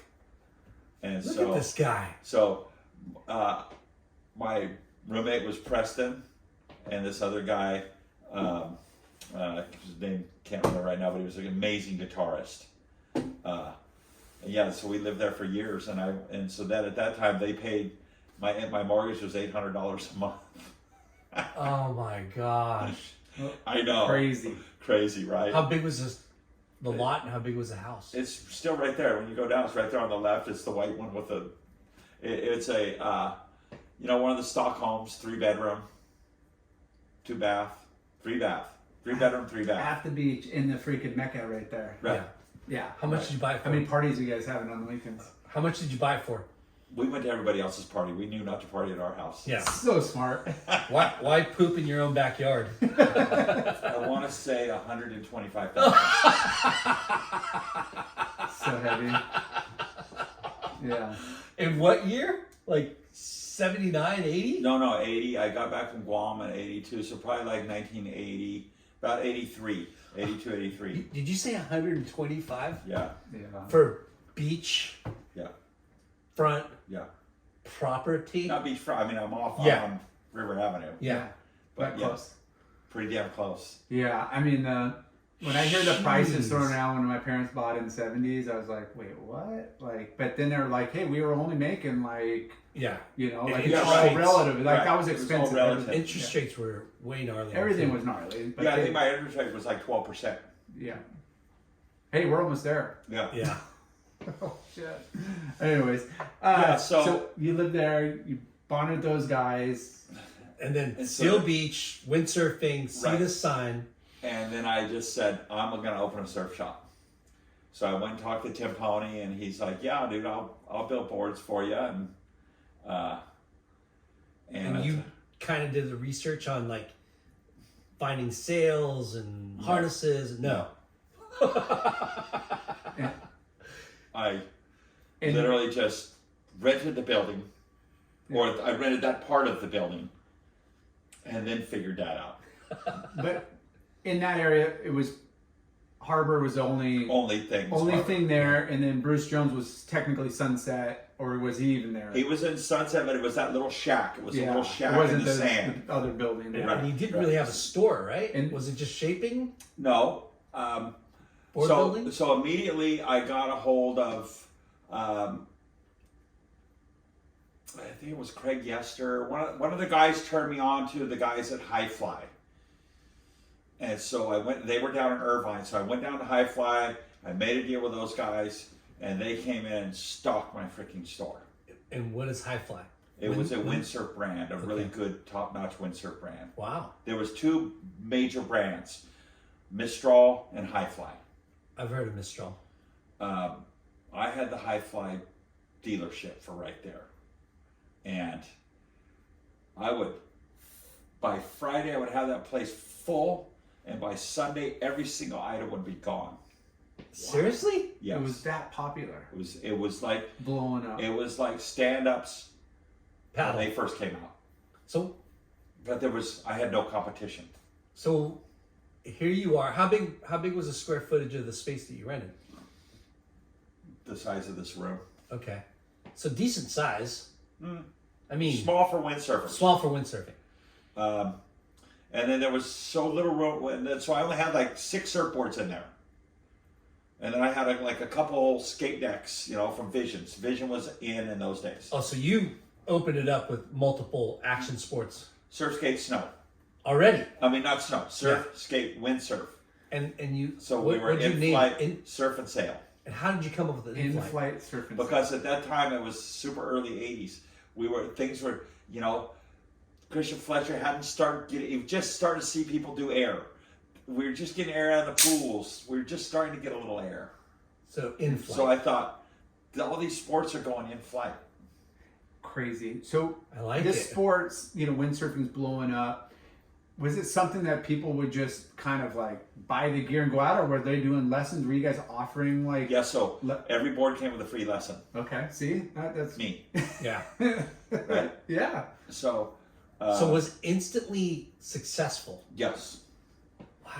Yes. Because, Just like Quicksilver board shorts in Guam, it just fucking happened. Yeah. I've been blessed. Yeah. When it comes to being lucky, I've been very lucky to be on the cutting edge of new things happening. and then we haven't gotten to the other big, Right. Yeah. sport. So the windsurf thing just went nuts. It literally. So then I ended up renting the whole downstairs. So where you see the hair salon now, I ended up renting that from the guy. And then pretty soon I rented the upstairs. And pretty soon I rented the whole upstairs. So I had the whole building. And one guy owned that it all. building's been like that for that long. Yes. The one Except guy. for the internals moving around. and Right, stuff. right. But it's the same building. Wow. One guy owned it all. Yeah, Alvoda.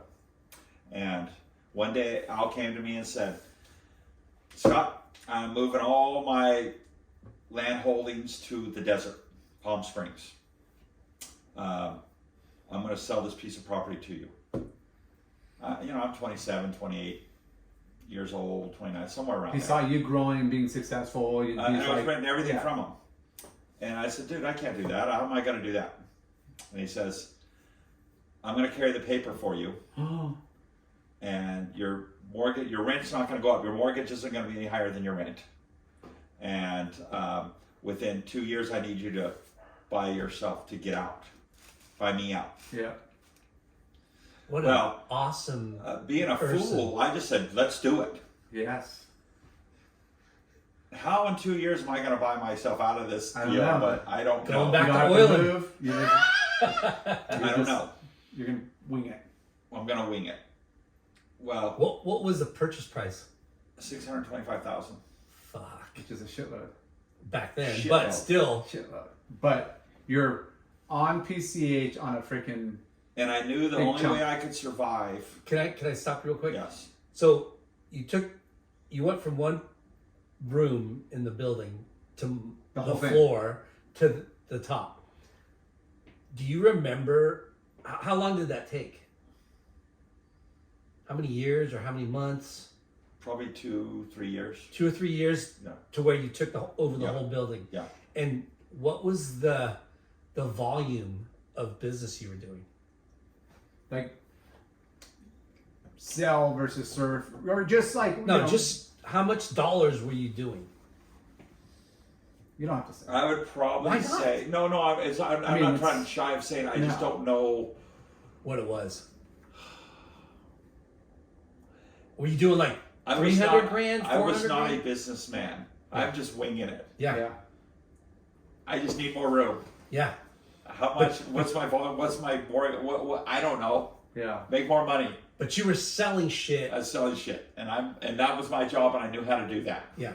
So let's say, were you doing $500,000 a year? I would say by the time I bought the business from him, I was doing close to $1 million Which is huge.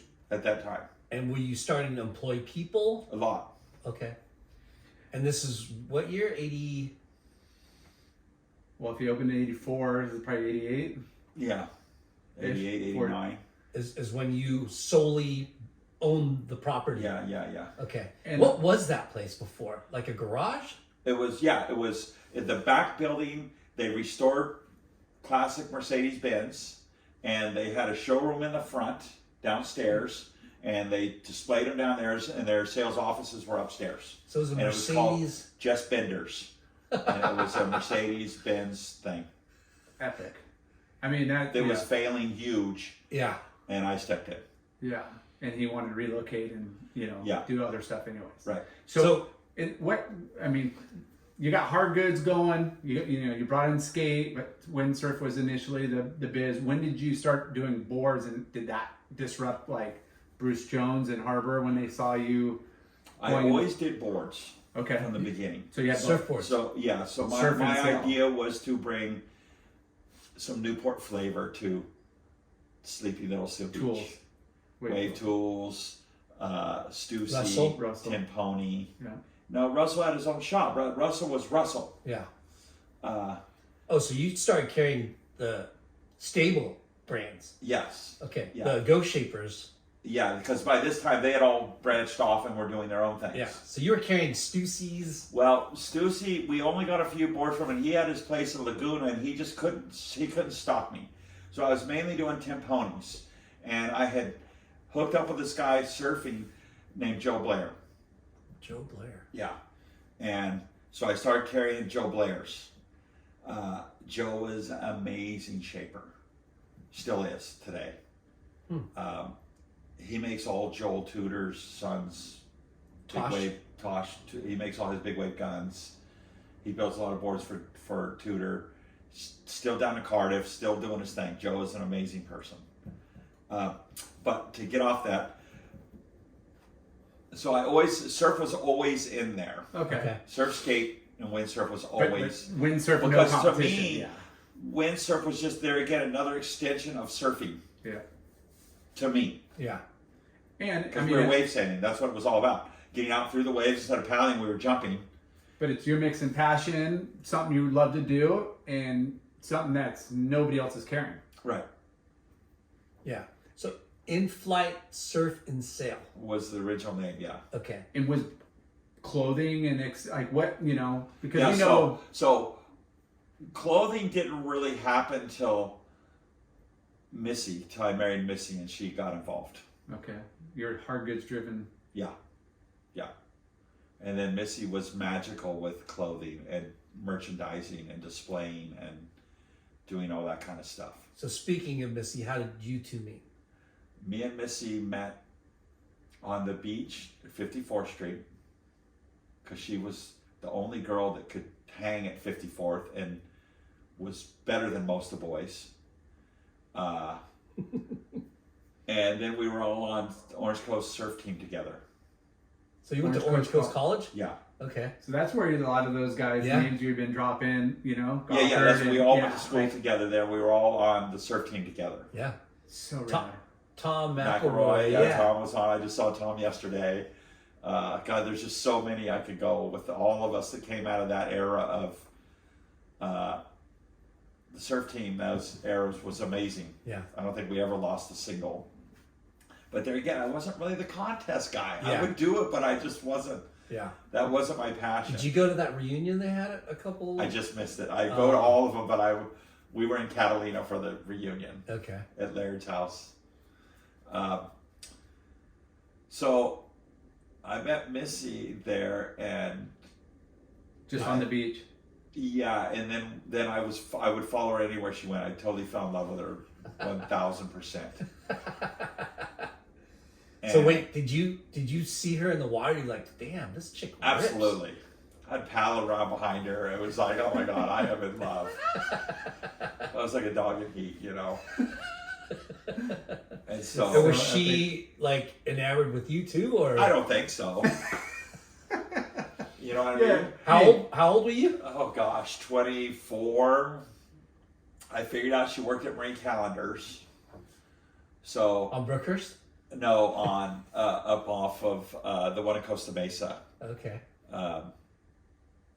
17th Street. Okay.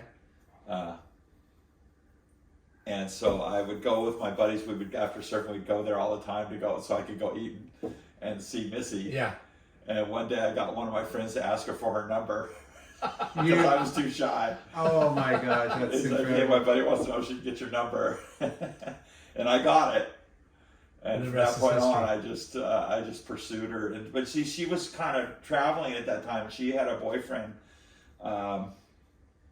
You stole her, huh? Yes. She was surfing, traveling, Yeah, and with her boyfriend. and I didn't care. you didn't care.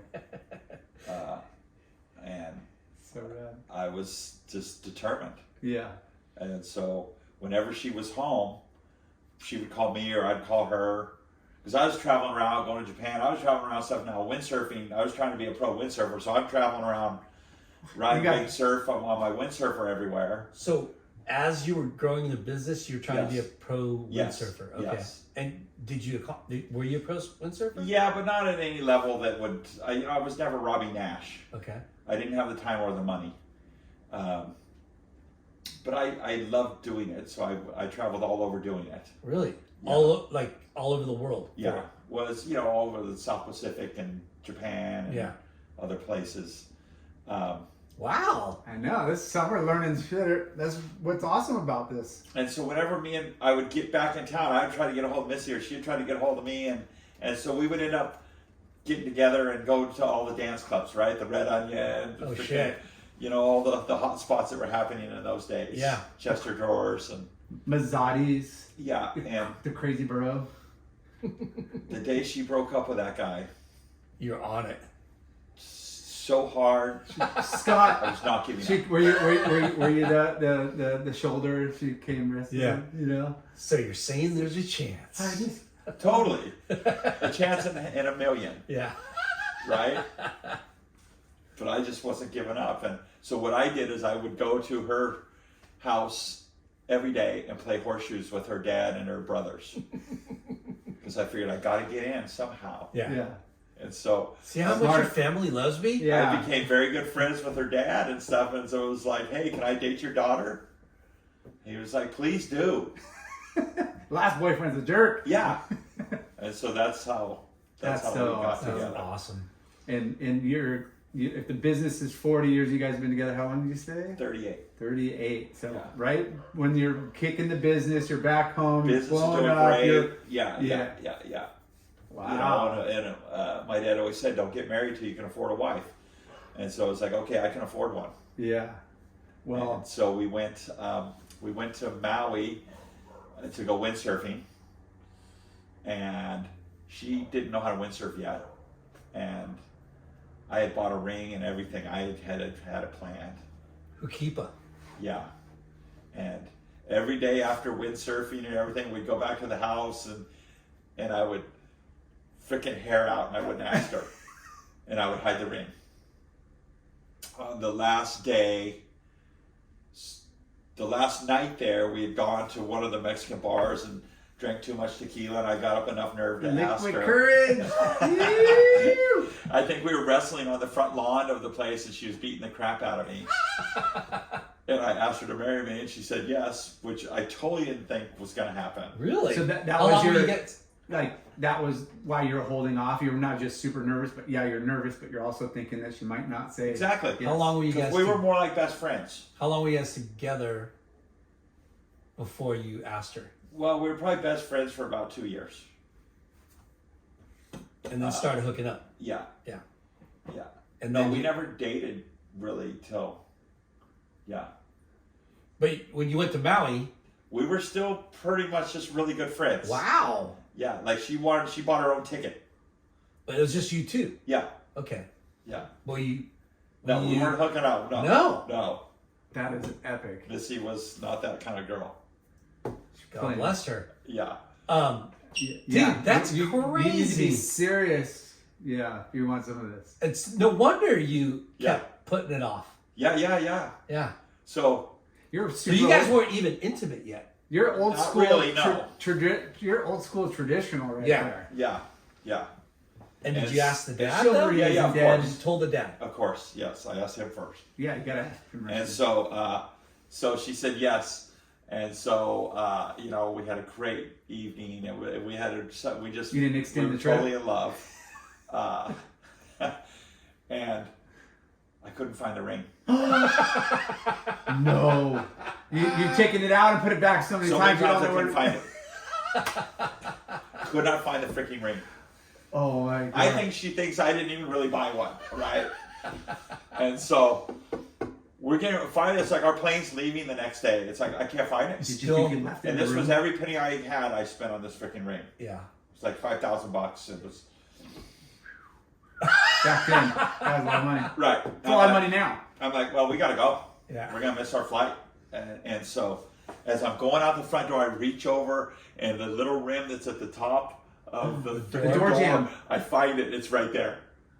I'm like, I got it. That's so hilarious. Holy lucky. Holy lucky. Dang. That is like, I mean, We were so late to the nerve-wracking. plane that our boards didn't make it on the plane. We had to get on. Said, hey, they might catch the next flight. They'll catch whatever. it. The next day or something. Yeah. Crazy. Yeah.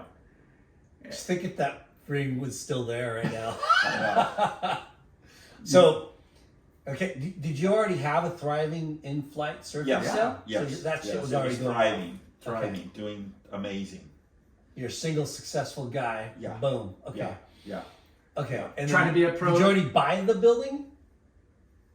No. Close. It's right around that period. Right around the I same don't time. think I owned the building at that time. Okay. But it was a bit booming. You're trying to be this pro windsurfer. You're trying to lock in the chick. You Yeah, got to yeah, yeah. build it. You know, everything's Yeah. But you're going. Nobody could tell me no. Are you like tripping on how well your business is going? I'm not even thinking about it. You're just taking it for granted. You're like, it's just happening. I can't believe it. Yeah. I'm You're just- windsurfing every day. Every day. You're just living. After work every day, I'm out. At 3 o'clock, I'm on the beach. I'm windsurfing every day. I'm promoting I was master promoter. I was promoting my stuff on the beach every single day. And all categories were kind of Clicking well. surfboards, Yes. Skateboards. skateboards, like Yes. everything, every single thing you had in the store. Except clothing. So I had nothing high margin. Everything was low margin. Because The hard boards goods. you're making $100 on maybe. Yeah, hard goods. Yeah, Yeah. hard goods. 40% And markup maybe. Timponi is shaping for me. I'm doing in-flights with my logo and his logo. Jeff's teaching me. I'm sitting with Jeff a lot, learning how to shape my own windsurfers. I wasn't really interested in shaping surfboards. That was like, there's no money in that. There's money over here. in the High ticket windsurf. items.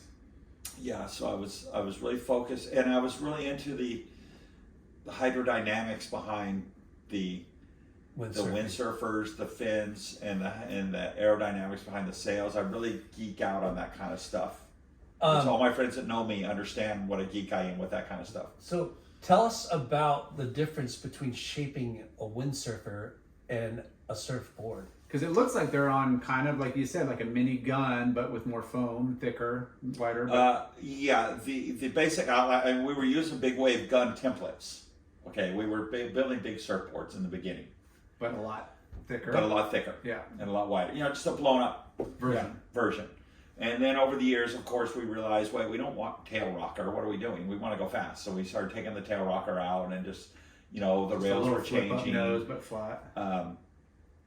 But So you're shaping windsurf boards like part of the business. That was like one of your growth or like no, that was more my passion off to the side, because you got to remember, I'm putting in mega hours building the store. I'm building all my own displays. I'm doing all my own merchandising. I'm building every display in there.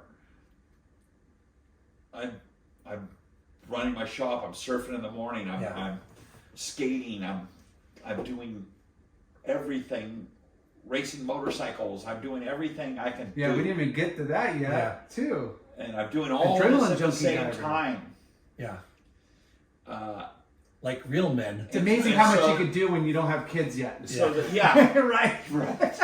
and so the shaping was more just a passion that I always had in the design side of it. So I always designed everything in my store.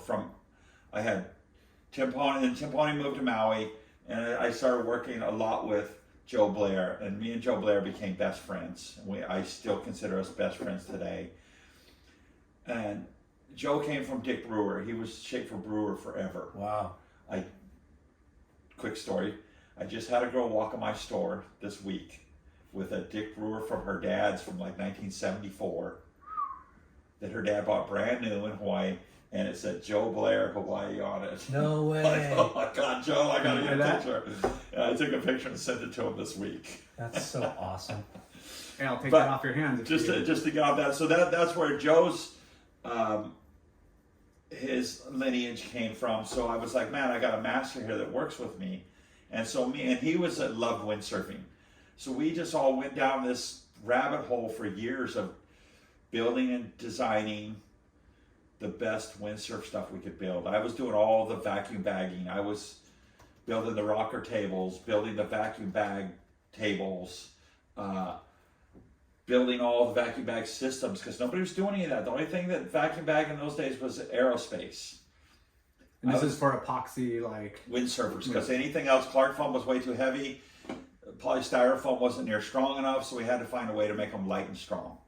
So we were making our own styrofoam cores and vacuum bagging high density foam around them. Crazy. And then reshaping them again, and then glassing them. So much work. Wow. What would a windsurf board cost back then? I don't even know if it cost $1,500. Which isn't that much. It was a lot for back then. The Yeah. surfboard was $300. Yeah. But So did you ever go away from, what was it, High Fly? Or Yeah, so, well, High Fly was kind of my entry level brand, but the sport had evolved so quickly. Every month it was evolving radically, right? So by this time we were mainly selling all high performance stuff. The sport had just gone a whole high performance. Everything's carbon fiber, light, fast, stiff. We're slalom racing. We're big wave sailing, and that's kind of the way my shop. We got away from the big stock windsurf type stuff, more performance. and we chased this windsurf high performance side of it, the wave sailing side of it, and then the slalom racing side of it was really. I remember watching those competitions in the harbors and stuff, or in the ocean. They literally do races. Yeah. around the... around the buoys and stuff. Yeah. And so slalom racing is downwind, But you're going in and out of and you're going in and out of them, and it's full speed, no rules, so it's just really fast and really aggressive. Tons of fun. Yeah, because you're banging into each Yeah, other, yeah. and you're just like, Flying. yeah. So, and then eventually you started shaping surfboards. So Joe was one of my main shapers, and then I was getting boards glassed in town here, some of them, and I ended up meeting Roger Hines. So I started working with Roger Hines a lot, and shaping and glassing and working with Roger. And there again, that's always been my sideline passion, but not my business. My business, to keep boards in the shop and to keep the shop loaded with boards, I needed to buy them. Yeah. And you wanted to have an assortment That's right. because a lot I of didn't want to be just Inflight. because a lot of shops prior were single branded stores. Right. It was very few. So I didn't want to be that. I didn't want to let my little passion pigeonhole my shop. You didn't want to be a surfboard brand. You want to be a surf shop selling a bunch of stuff. That's right. So when did your business start? When did you find snowboarding? Okay, so meanwhile, while all this is going on, I've got this guy Joe Blair shaping for me. I've got Roger Hines, Chaz, Charlie Wickwire was shaping a ton of our stuff back in the early days. Great shaper. Missy came to me with this ad in the back of Surfer magazine, and all this before kids, obviously, and it had to become a Burton snowboard dealer, inquire. And so it was the card size ads in the back of the magazine. So I called him up and talked to Jake Burton. It's like the classifieds in the back. Yeah, and said, we want to be a dealer here. And Now, were you already snowboarding? no, we just thought it looked really interesting and super cool. And so, But you knew what snowboarding was. we knew what it was. but We had you seen it. I think I had seen it in a Warren Miller movie or something, right? Yeah. And so to be a dealer, we had to have, I think, 4 boards, 2 pairs of boots, and 4 gloves. Wow. And I think that That was made- opening order. That was an open, and you got a display, and you were a Burton dealer. Easy. I still have one of the very first boards that we got off of that. God bless you. Yeah, I still have one of the Woodies from that rack. Wow. Jake signed it. Now the permanent markers aren't permanent on a snowboard because it's faded all the way. So you hadn't actually started snowboarding yet. No. Missy found this ad in the back of a surfer magazine. Yeah, and she's like, "What do you think of this?" And so, But niche and something different, and you've had success on going after those endeavors already. but we didn't really think about it that way. It wasn't about a business thing there yet. It was just these stupid passions that we would run off with. And so, me and Snow Missy surfing. ordered them, right? And the only place we could find, well, first we climbed, we went and got a cabin and we climbed all these little hills in Big Bear and snowboard down them. At that time, we had a Siberian Husky named Dingo, and we used to love to go to the mountains in the winter a lot. So now we're riding these snowboards down the hill and hiking back up. Were And you skiing? I used to ski. Missy never skied. Okay. But you like the mountains. Yes. And I love skiing. I was a good skier, so I understood edging and I understood all that. But our first boards didn't have edges. They had 2 little fins in the back. And so... The Burton snowboards had fins? Yeah. Yeah, like little skags. 2 little aluminum skags in the back. What? Yeah. Yeah. And For what? so, well, to Like a kind of grip. give you direction. Yeah. Seriously? It's like a You surfboard. never seen one? Yeah. No. Yeah. I've seen the... I have one in my shop. Next time you shop, I'll show it to you. That I have board's one in still my in my garage shop. at my other house. Yeah. So, Swallowtail. we find this little place called Snow Forest in Big Bear. When you're driving up to Big Bear, it's the first, the first little town of Big Bear before the ski resorts. Before Snow Valley. Yeah, Something- no, after Snow Valley, Okay. you actually get into Big Bear. But before you get to where that road makes a left and goes over to the main road along the lake and it goes up to Summit. And, Yep. okay, there was a little air ski lift over there called Snow Forest. And we went over there and they just looked at us like, "What are you going to do with those?" And we're like, "Well, we want to slide down the hill with them." And they're like, "Well, you going to buy a ticket?" And we're like, "Yeah." So if you'll buy a ticket, you can slide down the hill on those. And So you could have been the first snowboarders of that spot, of Bear or whatever. I would say most likely. I don't know. I don't want to claim anything. Mm-hmm. But there was another one there the day we were there, and we realized real quick that the only way to get up to the top of that hill, because they only had pommel lifts, rope tows. Those suck. And they're good for skiing because you could go on the side, but for snowboarding, you have to put it in your arm and do sideways. And we had no edges. Yeah.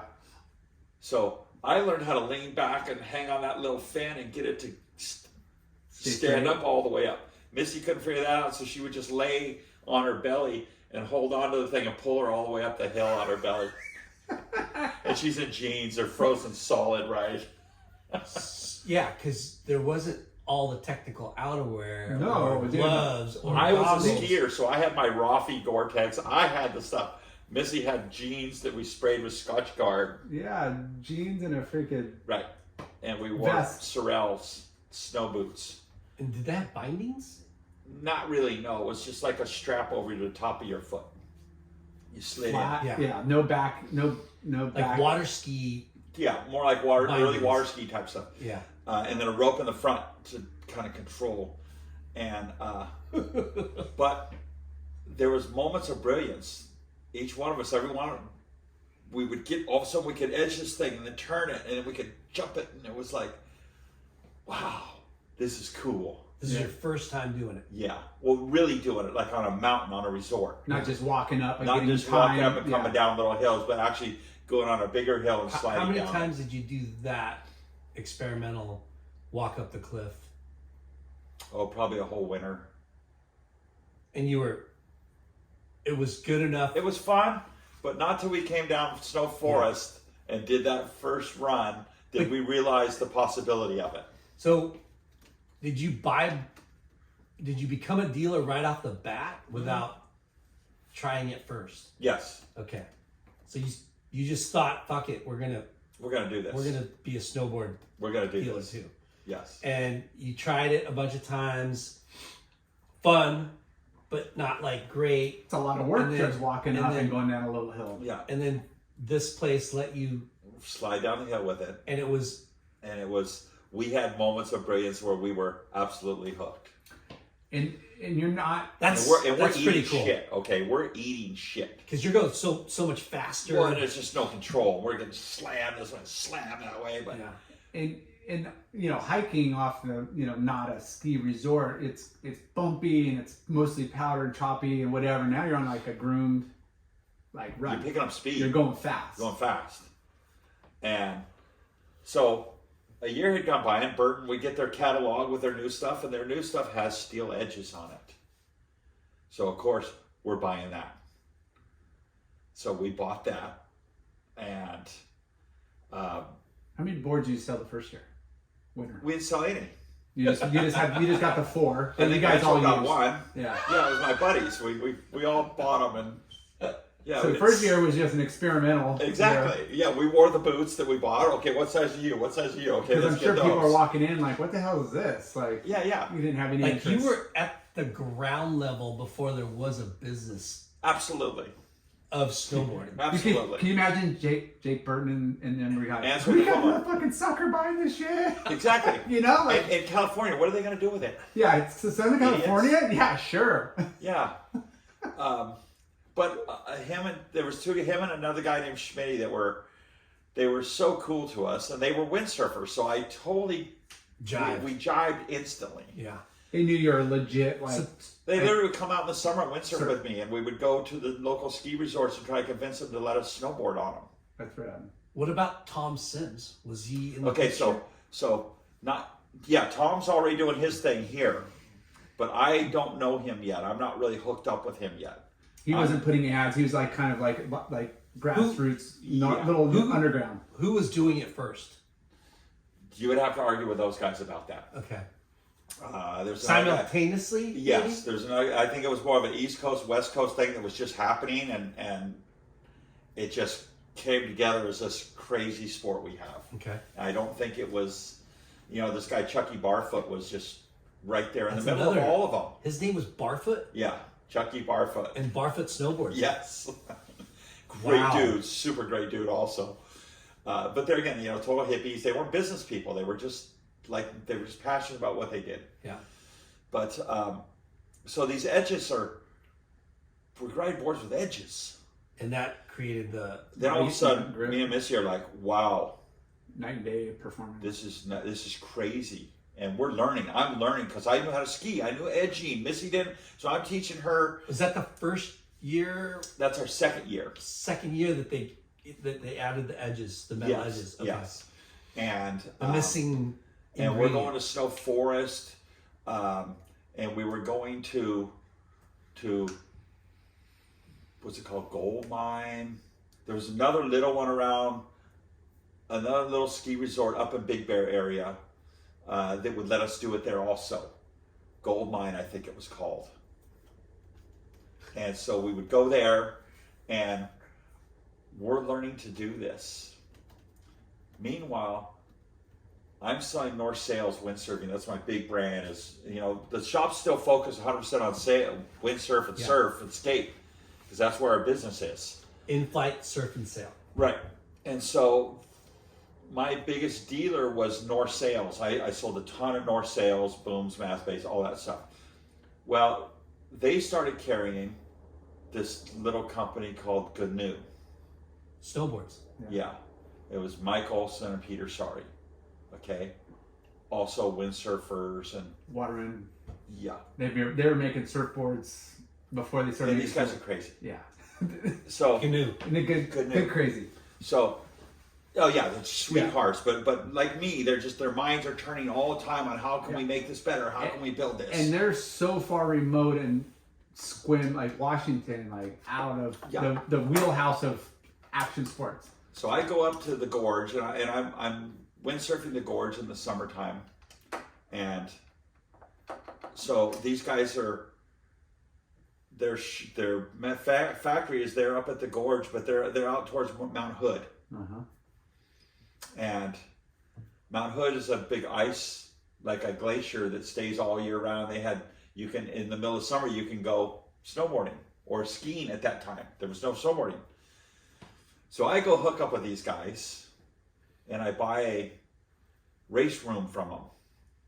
Race room? It was one of their boards they made, and I ride it, and it's like a ski. It's got side cut in it. It's got camber, and it's like, oh my god, this thing's amazing. Now you got something that's more sport, like high performance. Like, Yeah, it works. Yeah. It absolutely works. Because if you way better than the Burton stuff at the time. They were way ahead of Burton. because they looked at skis. Right, theirs were more emulating skis, where Burton was more emulating a surfboard. Mm-hmm. So Mountain High starts doing, this is probably the next winter after that summer of getting a hold of those. And so we start buying some of those. So you saw it quickly catching fire, the spark that turned into a little flame. Yeah. And you're starting to see We're other turning people. it into a flame. Yeah. Where we just keep sparking. Yeah. And You're like, this is fun. So Mountain High is going to start letting us snowboard on Wednesday nights only. It's the only time you could ride a snowboard on the mountain was Wednesday nights. Now, was there a lot of... that's where I broke my arm. So we go up there on a Wednesday night, me and Missy and my little cousin Rusty Setzer. Right, you know Rusty? Gnarly? Yeah, gnarly Rusty. No way! You guys know That's your, Rusty? that's your cousin? That's my brother, basically. My parents adopted him when he was He's like a 8 or fucking something. beast. Yeah. So we got Rusty. It's me, Rusty, and Missy. We're getting off the chair. We get off the chair, and me and Missy pretty much got down, but we're just teaching Rusty. And as we're getting off the chair, Rusty, like kids do, they grab us both and just fucking, we all go to the ground. And the chairlift operator gets out of his thing and says, "Hey, beginner runs down there. Beat it." And I'm like, "Fuck you." Right? Yeah, I'd be pissed too. Fuck you, kook. And so we get up and we go, and this chairlift operator realizes we can snowboard. Yeah. So the next time up, he's like, "Hey man, sorry about that." Yeah, And- because he probably hasn't seen that many snowboarders. no, not at all. Yeah. But he's a snowboarder. Okay. But we don't know it. Okay. He was just calling me out because your guys fucking wiped out. He had to shut the fucking lift off, but he had to push the button. Yeah. He had to push it again to get it going. Yeah. Well, by the end of that night, we see him at the bottom, and he's just like chatting us up. And it's a good buddy of mine named Marco Hendrickson. Marco. And so we become friends. And so Was it him? Yeah, it was Marco. That was the operator. That was the lift operator. Oh my You know who god. that is? No, yeah, I know who he is. So Marco's the lift operator that's heckling me, and I'm telling him to fuck off. And yeah, so Who's Marco Henderson? Just old school. Marco. Snowboarder? Yeah, snowboarder, surfer. Our neighbors at the corner are good friends with them. Yeah. So we end up becoming like great friends, and he hooks me up with Sims. He's good friends with Tom Sims, Dave Weaver. Okay, can I Yes. interject real quick? So you, magazine in the back of the fucking magazine, Yeah. become a dealer. Yeah. Year goes in, board become that much more performance, and you're Yeah. like, it feels like surfing more. GNU is like another step above, and then you're starting to see, is Now Sims, it's there popping up more and all more over. like other snowboarders? Yeah, so it's a Wednesday night, right? It's only one night. So you know every snowboarder in freaking Southern California. Were you carrying Were you canoe? Yes. Were you And- seeing a lot of people? Yeah, there'd probably be a dozen of us at a time. If I'm okay, That's if I'm nothing though, right? No, but on a Wednesday night, we were pretty much the only people there. Yeah. so Sheet yeah. ice, you'd never go there now, but we were so stoked to slide down the hill, it just didn't matter. So All were you flag selling jump. boards? Yes. You were already starting to Now sell. we're selling stuff. Okay. We're Like- starting. Like No, we're selling stuff now. every Like everything the I could other buy. yeah, like everything else that you've been selling. Yeah. Skateboards, On fire. surfboards. Yeah, it's really taking off. Wow. And I had spent a small stint going to college and during all that time working at Newport Ski Company. And I worked in the tech shop. You worked at Newport Ski Company. Yeah. So I learned to Like before you started this business, or like yeah, before I started this business. okay. So I knew ski. I knew the tech side of things. So I thought, well, fuck, if I'm going to be, what is the greatest ski shop ever at that time was Newport Ski Company. Yeah. They did it right, better than anybody. They were so professional. Did you work with Mike Martin? Didn't Mike I'm Martin sure I come did. from there? Yeah. I don't know. You know who that is? Yes. Yeah. So I took that same philosophy of how they did it, and I went, this is how we're going to do it.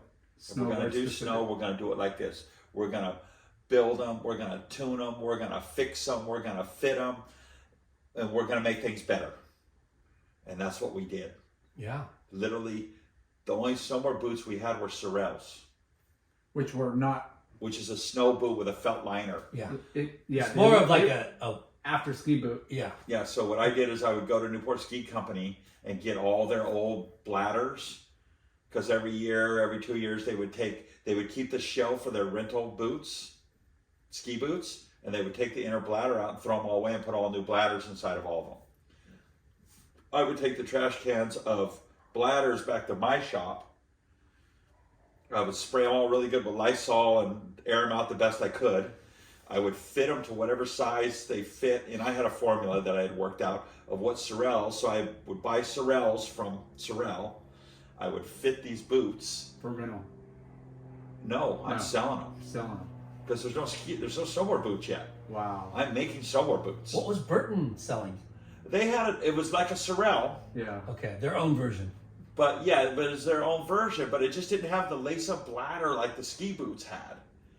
So I'm freaking sliding these things in, and I bought a big grinder, and I'm grinding all the excess off because our toes were dragging so hard on the toe and heel that I'm like, we got to get rid of that. So I was grinding all that off and making my own freaking snowboard boots and selling them to everybody.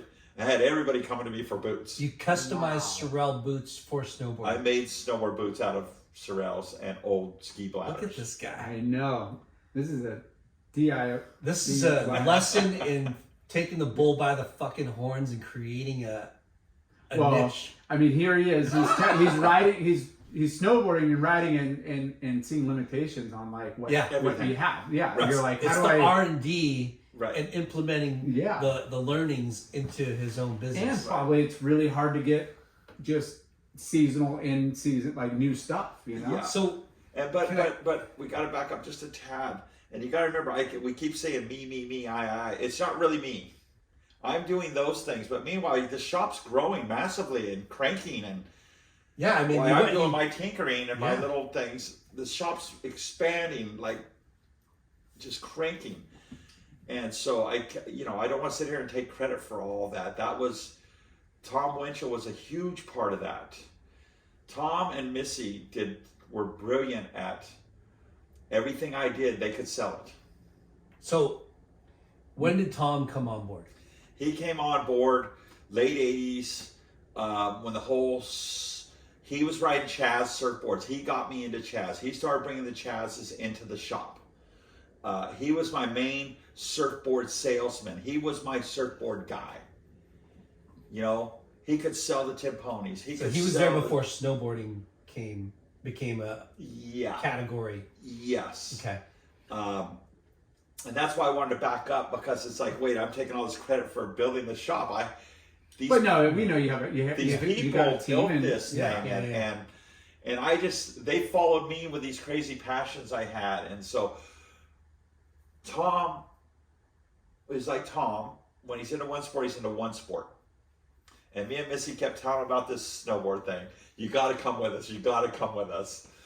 And one time we threw him in our van, and we took him to, I think it was Boreal, somewhere up in Tahoe that was letting us snowboard.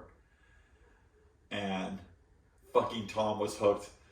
Hook, line, Bad and knees and sinker. all. 100% freaking. He watched this guy, Damian Sanders, freaking snowboarding, going off these cliffs, and Tom's like, I'm doing that. That was everything And- for us. and that's Damian exactly what- Sanders was the And that's fucking, exactly where Tom went, was right to that level. So you're talking about, though, the sport quickly it's going became a sensation. Yeah, so next thing you know, they're showing product at the big ski show in Vegas, which had never been done before.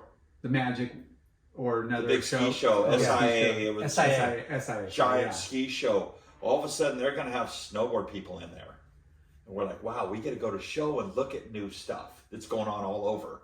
And it's not just the hard goods, but there's like Boots, bindings, there's clothes. Other everything. people like me are into it, but they're into the clothing side of it. And other guys like me are into it, but they're into like the boot side of it or the binding side of it. And Try to specialize in. yeah, and they're specializing. So Yeah. we're like, now we got a chance to go and see this So in one spot. as in the span of like 2 or 3 years, it was become a big category for you, right? Yes, And like GNU and Sims, Burton were the three. Sims, like those companies.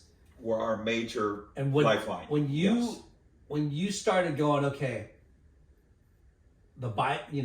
budgeting for and buying boards, like what was that like thought process? What did we buy last year? Let's double it. Because There again, I've emphasized this through the whole thing. I'm not that guy.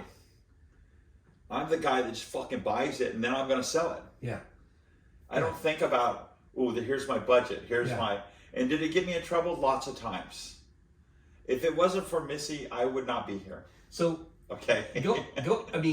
going back to this for the Can't tell you how many people, times I've gotten myself in trouble with that attitude. Well, because that's- the importance of Inflight to the snowboard industry, I think a lot of people know, but our audience, our people that listen to our show, May not know. may not know, and Yeah. and the importance of Inflight and what you helped to build the industry of snowboarding, like was like Jake Burton and whoever those guys that own GNU and like Tom Sims, that were they just tripping on what you were doing Absolutely. on Absolutely. yeah, because Absolutely. there was no other, I mean, No. They let's- were just like, how many do you want? yeah. Wait, you're I in want Southern everything. California? You're not in Right. Aspen or Colorado or Utah or I want everything you can build. And were they like, were you in your mind going, I'm a surfer, I'm a windsurfer, I'm a snowboarder, there's a lot of people like me? Or No. or you were just like, fuck it, I love doing wanted this. an We're order? gonna Yes. put this, Yes. because Yes. in my, you know what I mean? Like, that's so crazy. Yes. I don't think they were looking at like, is this a core shop or not? He's just saying, I want this many, and they're like, fuck, okay. No, I get that, but I'm just saying he is creating a bigger audience, a bigger market for them. Oh, 100%. And you know what I mean? Like Jake Burton, right? Right. He's seeing the growth and the explosion. Yes. Your enthusiasm is starting to create more We were snowboarders. At that time, we were their biggest #1 dealer in the world for years. Yes, that's what I'm saying. Single shop, biggest single shop dealer in the world And in what's Southern California on the beach. They What's- couldn't figure that out. No, What what's the hell? because Yeah. of the mecca of surf, and this is taking. And again, growing up was surf in the morning, snowboard at night. Like we would do mountain high once a week, like Right. in the evenings, like And you all the also have to time. remember. because of this guy. You also have to remember He the helped. the windsurf guys were all tech heads. Well, they loved snowboarding. Yeah, So 'Cause that there's- whole clientele went right into snowboarding. Yeah. more adrenaline junkies. That Yeah, just yeah, like, they're hey, just adrenaline junkies. Yeah. The same guy that wants to go hang gliding in those days and everything, he's gonna ride a freaking snowboard. Because, you know, the building that you bought, right? Yeah. And it sucks because the people that don't know the history of Inflight, right? Of that small little corner that you are now, Yeah. right? Yeah. And the like Upstairs. to go back in time and go look what it was before. Yeah, right? yeah. And I'm not saying, oh, you know, poor you, right? Yeah. No, but no. holy fucking shit. Yeah, like yeah. what you got in that small space, kept growing the business, you know, Yeah. and then owning the fucking property Yeah. and then retracting it. But before we go to the retraction, Yeah. like what you did for the industry, you know, creating snowboarders up and down Southern California, Yes. creating monetary livelihoods for a ton of fucking brands, Yes. right? Yes. And employees. And employees. Yeah. Yeah. But it's so crazy how, you know, Yeah. it all started with Missy seeing that little shitty card in the back of Surfer Magazine. That's right. It's Yeah. so crazy. Yeah. Yeah. You know, and again, like, you know, the timing of, you know, that market was emerging. It was nothing. I mean, There was no business Yeah. when I started. But going No back, business, but no. going back to like, why did it flourish so hard here at the coast versus maybe some other spots that were more mountain centric or, you know, located? It's yeah. like, Yeah. because I think surfers are more open minded and like, you know, it's like, hey, I could go surf the mountain. Everybody just didn't, I wouldn't say everybody, but a lot of people were already skiing. Yeah. You know? That's right.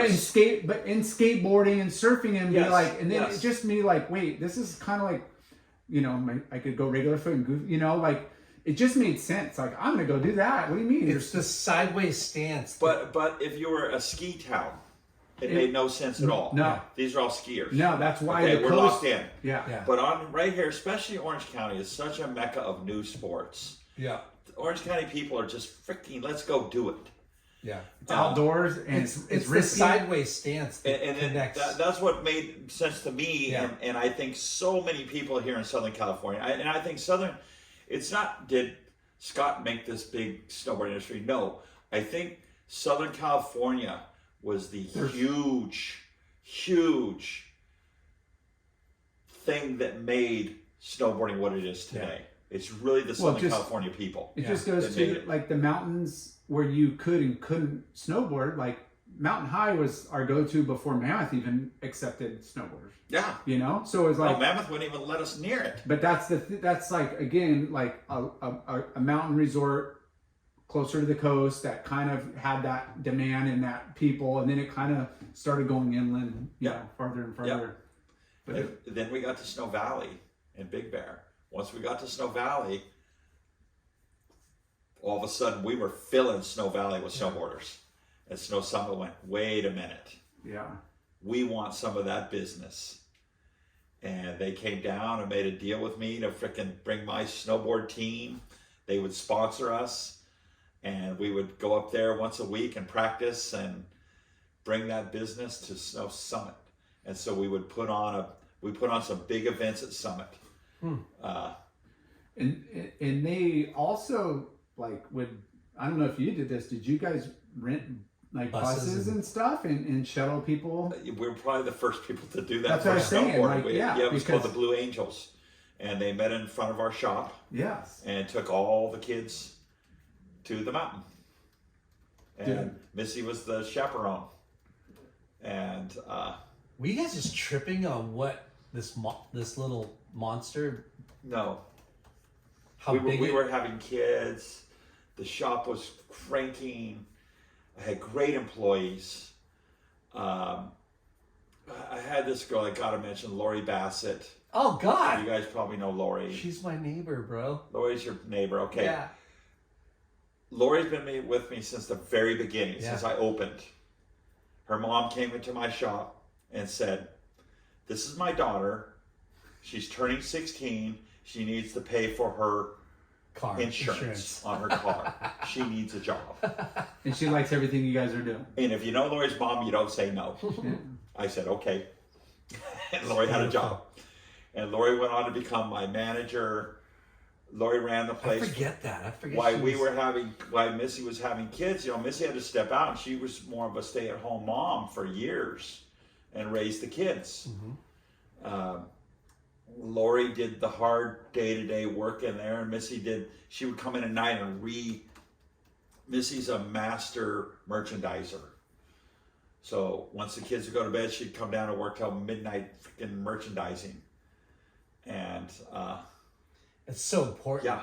So yeah, important. You know, like that's the presentation is everything, yeah, right? yeah. Yeah, we grew up, in surf and sport days. Like Yeah. it was, shirts had to be folded a certain way. They had to be stacked neat. Everything had to be neat, because it's got to be inviting. If it comes in, it's messy. I hate it when I go into retail stores and things are out of order and messy. And again, maybe it's a little bit of my, OCD, OCD and ADHD. I'm like, but that's everything. But Customer that's service, what turns product. Yeah. 100%. Yeah, like you got to be able to like have a friendly environment, easy to shop, great customer service. I mean, there's a lot of factors that go into being successful at retail, but it's it's We've kind of learned like all that over the years. We didn't know any of that going in. The no-brainer is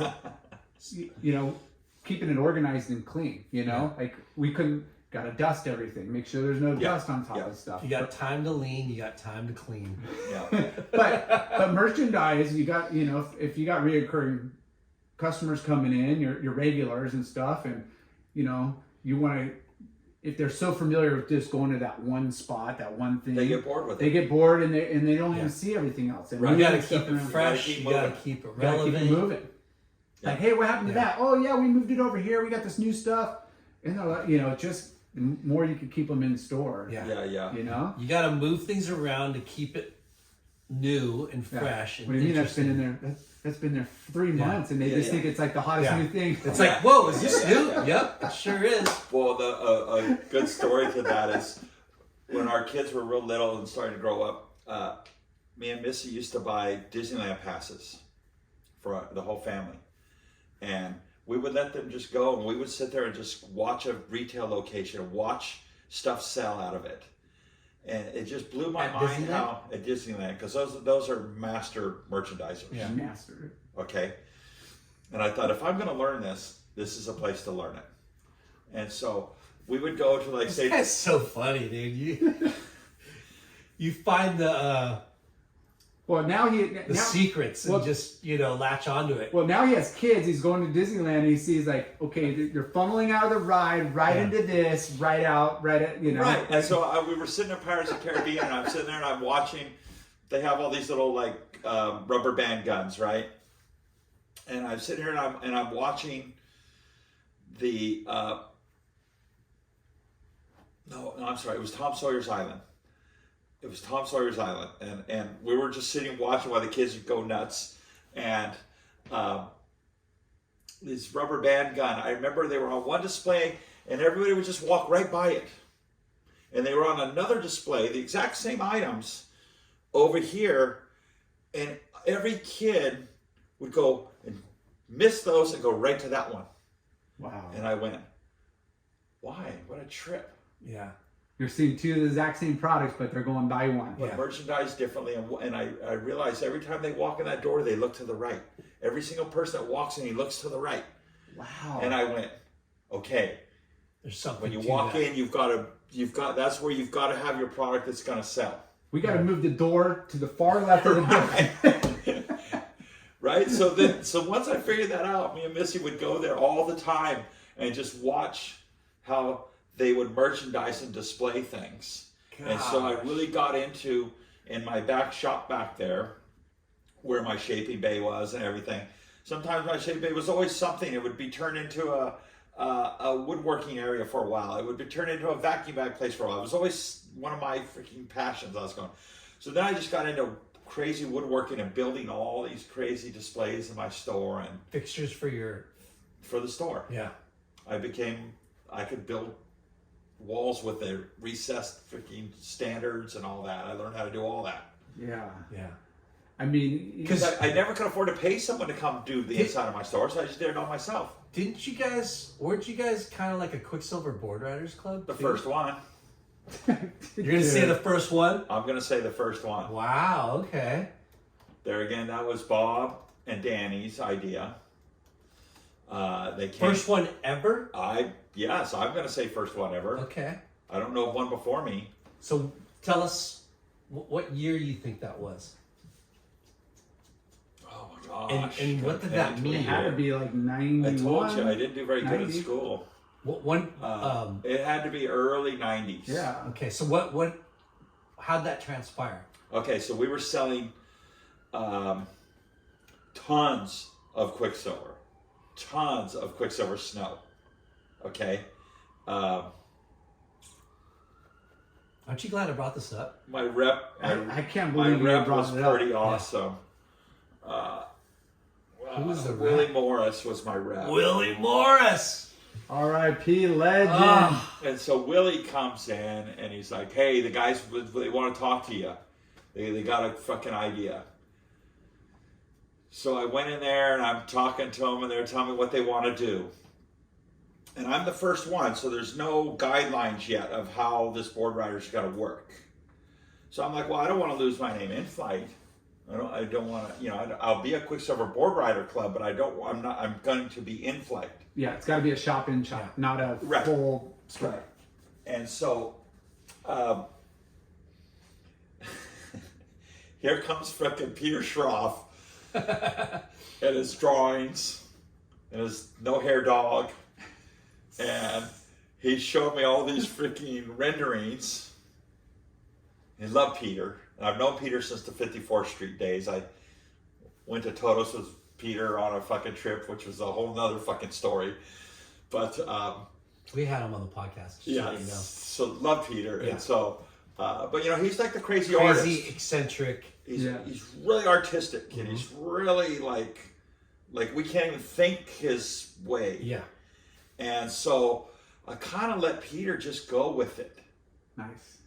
And he had all these renderings, and I was just like, if that's what you think, let's do it. Yeah, because at the time, your space was fucking huge. It was everything. That's right. That's right. The whole building. So what were you? And we're full. And what were you dedicating to this board rider club? You know, like Quicksilver segment. The whole downstairs. The whole downstairs. Holy crap! So Now I had to really piss some people off. So Tom Winchell was there. Lori Bassett was there, right? Tom might have moved on by then. Okay. I think Tom had moved on. Okay. Lori Bassett was there. Drew Baz was there. Drew Baz. God, a couple of really good guys. If I wish I could remember all their names, and you would love them. Yeah, I'll think of them. But Tom was off doing Moro. Yeah, that's right. Tom was doing Moro at the time.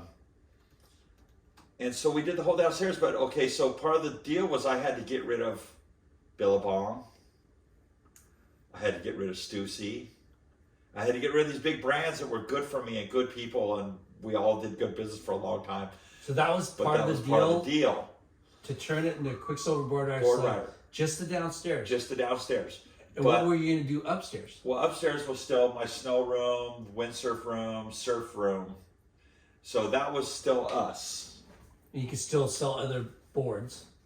Yeah, I could sell whatever I wanted, but I couldn't go and move all those brands upstairs and say, okay, this is upstairs. Okay.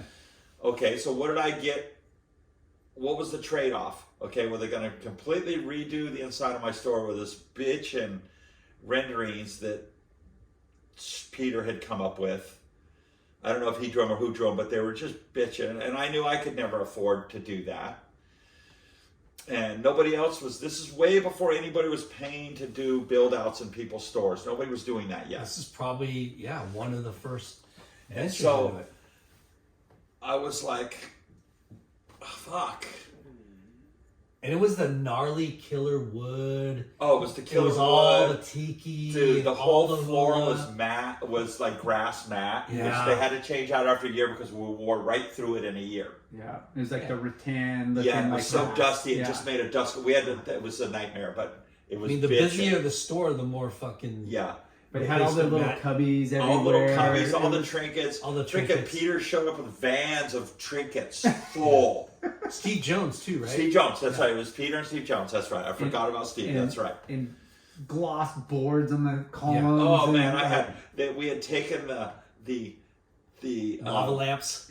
remember the loops for security that had the little tag that we had recessed those inside the side of a surfboard that Peter had made, these super over exaggerated pulled in nose black things. It was a It security was alarm. beautiful. Yeah, there were security alarms. Yeah. They did a beautiful job. It was beautiful. Yeah.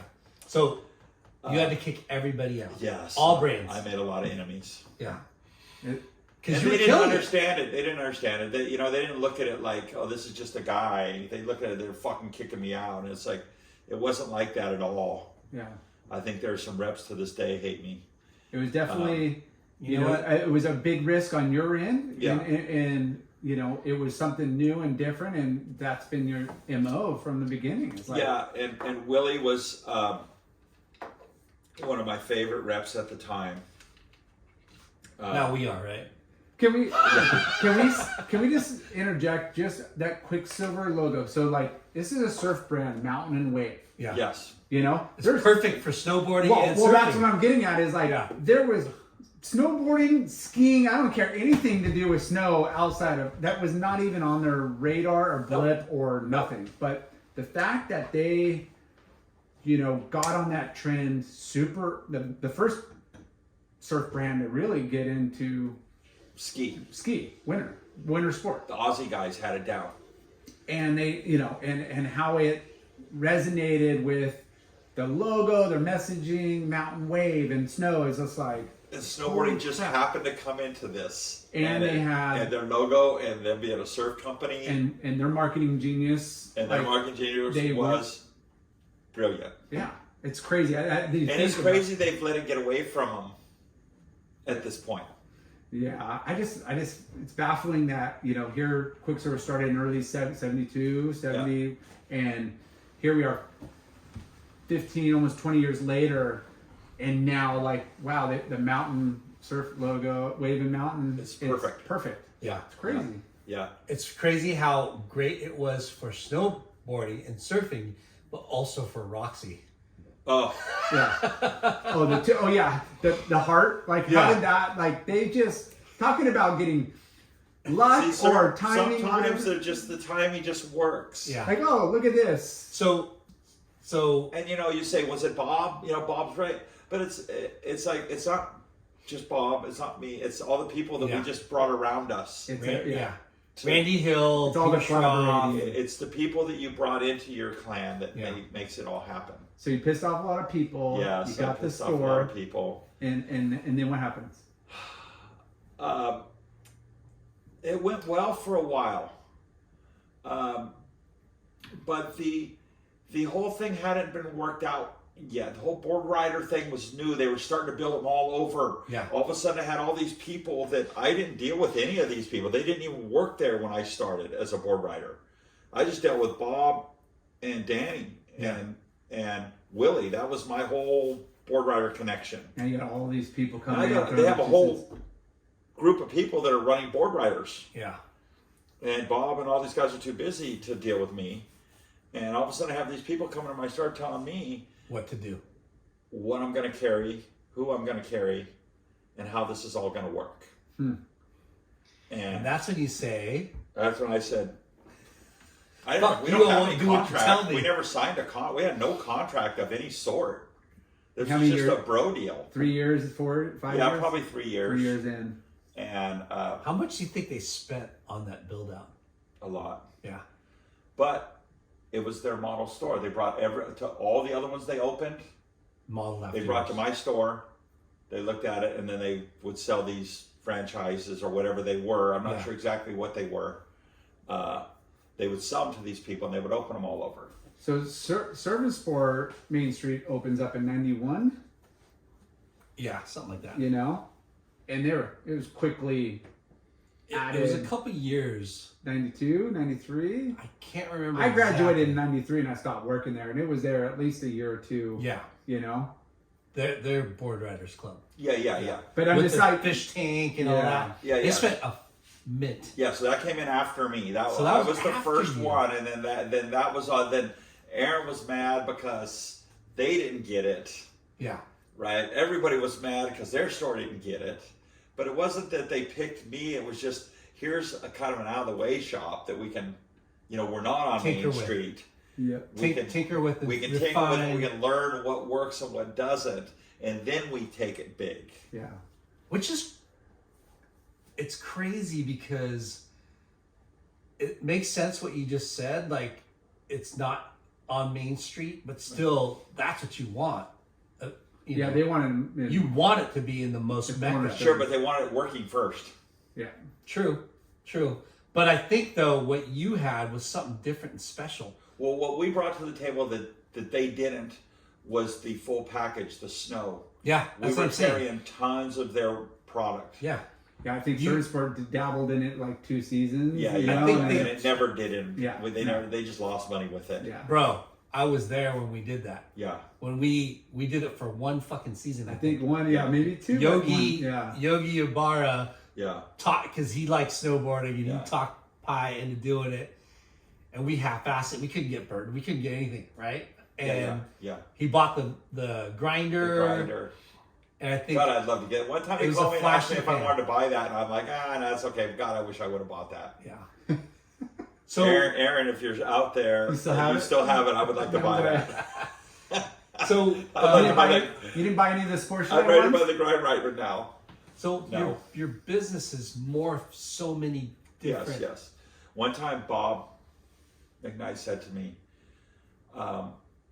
you need to reinvent yourself every 3 to 4 years. Interesting. That was And that was- advice. That was advice. And I've lived by that advice. And that was all way pre-internet and all that. So now I think you have to reinvent yourself. Like every 2 years, you need to be really reinventing yourself or in refining it. in some way, shape, or form. Whether it's like new trendy brands or like just look, like inside, a little bit of everything. All of it. All of the above. Yeah. All of it. New technology, bring it in. Get out the old that, Stagnant. like windsurf died. When he told me that, I'm pretty sure that's what he was telling me at that time that I look About back windsurfing. now, was time for you to get rid of windsurf. It's doing nothing for you anymore. So tell us about that. Like, it's kind of depressing, right? Like, yeah. So, when you go and you cultivate this thing that you're passionate about, Yeah. and it becomes so, it's like having a kid almost that brings in so much joy yes. and so much revenue, right? Yes. And then all of a sudden, It brings you nothing but heartache. yeah, like what were the factors? First, it happened with snow and It's. I feel like a lot of it's economy driven too, but, like a high but the ticket windsurf items and- thing. The- Like, the- what killed The main windsurfing? thing that killed windsurfing was the same thing that's really hurting our sports today. That was when mail order was first becoming big. It was all pre-internet. This is mail order. And the windsurf industry, I'll never forget the day we were up at Hood River in our trade show, and they were having a big seminar, and all the big to-dos, the big manufacturers were making a decision that day that they were all going to start selling direct to consumer Through mail order. through mail order or through big mail order houses. Sure, you can still carry their stuff in your shop. But there's more They're competition. going to be D2C more. more competition. They're going to be your competition. Yeah. From that day forward, they started Chipping away. killing windsurf shops. And so as you kill a shop like mine and windsurf, you're killing the guy that was out there every single day promoting the sport, Yeah. pushing it, showing people how much fun it can be, having fun with these people, putting on events, driving a sport from ground to an actual sport. Yeah, you almost got that second generation wave, not just on the factory and brand level, but like now here you are like an expertise and you're kind of the go-to guy because you're the only guy. Now you got like, I don't know how many years later, now you got all these like almost like surf schools popping up, windsurf, like they don't need to come to you for specialty. They could get it cheaper and there's 10 other dudes that are doing That's lessons right. up and down the coast. That's right. That's so right. you kind of get squeezed out based That's right. on Right. a lot more people have been participating. Right. You got more Right. people. You're the only, hey, that's why I bought from you because there's nobody else to get lessons and you rip and I want to support you. But now it's like, Yeah. I got 10 people I could go get lessons from or That's maybe right. more. That's right. And I can get it cheaper from, And I can get it mailed to my house for less money. I mean, that sucks, It's a but cottage that's, industry that they tried to mass produce and they mass. Yeah. So then you say snowboarding. Snowboarding was a 100% cottage industry. Okay, we used to go to these trade shows and we knew everybody. And this guy was building them out of his freaking garage, right? And this guy was starting another brand with his dad at the back of his warehouse.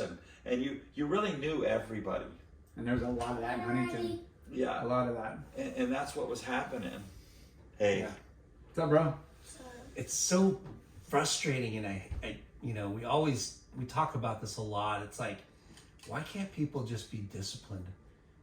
Money. Why can't The corporate level's never gonna be that. Yeah, but you know what I'm saying? Like, how many times that you go, look, if you would have just been disciplined and been patient and kind of just tended that one garden instead of trying to monopolize everything and oversaturate the market, instead of doing 10 million in 1 year, you could do 10 million In 100 years. in 100 years. Right. They don't look at it like that.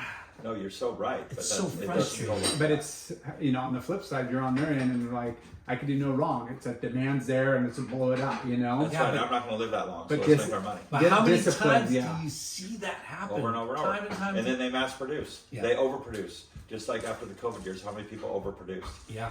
It's so Yeah. unfortunate that, and again, you're just riding the coattails hoping that a lot of those people were going to stay as a participant or, come back because look what it did to our lives, like how hooked we got on surf in that lifestyle. It's like, dude, that's, when people go and learn for the first time and they catch that wave that like there's You're no hooked. way that could, you're hooked. There's no way that's going to fade away. But So that's really the funny part about all of this is every bit of this whole story came from surf. yeah, that's what our show is about. Like how And- stoked we are. We're fucking surfers. Exactly. When surfing. all else fails, we go back to surfing. And right? Yeah. And so that's what this is all about. I mean, my whole life story is my whole life story is about is I follow these surf directions, all these different ways of surfing. But when it really comes down to it, I just want to go surfing. Yeah. Yeah, these are You little. know what I mean? These Yeah. are little. Not, I wouldn't even say side hobbies because you are super heavily invested. But it's, we know surfing. We're subject to the swell and the conditions, Right. and So- there's lots of bad times of the year. So how do you keep that stoked? Well, You go in the winter you snowboarding. snowboard, or You go skateboarding, but as we get older, that really hurts. Yeah. No, you can't do that. Right. So the snow was really the way for it to be 6 foot and perfect, when you went on vacation. That's what this guy says all the time. It's freaking Right? 6 foot and perfect all day. 6 foot glassy all day. That's Yeah. right. I made 400 bottom turns today. You know what I mean? Yeah. Yeah. Half of them were left and half of them were right. Yeah. So So snowboarding industry downfall similar to next thing you know, they're selling snowboards at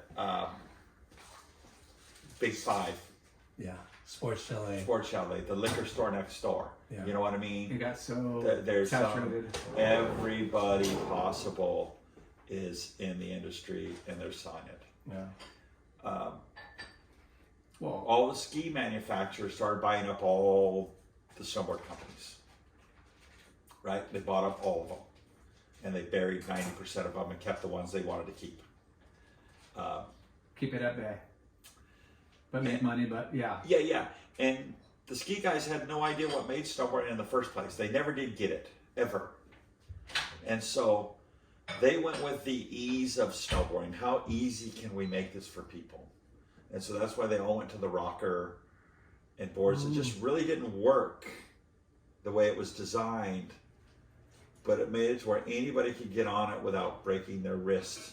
Because we've all learned on camber boards that throw you forward.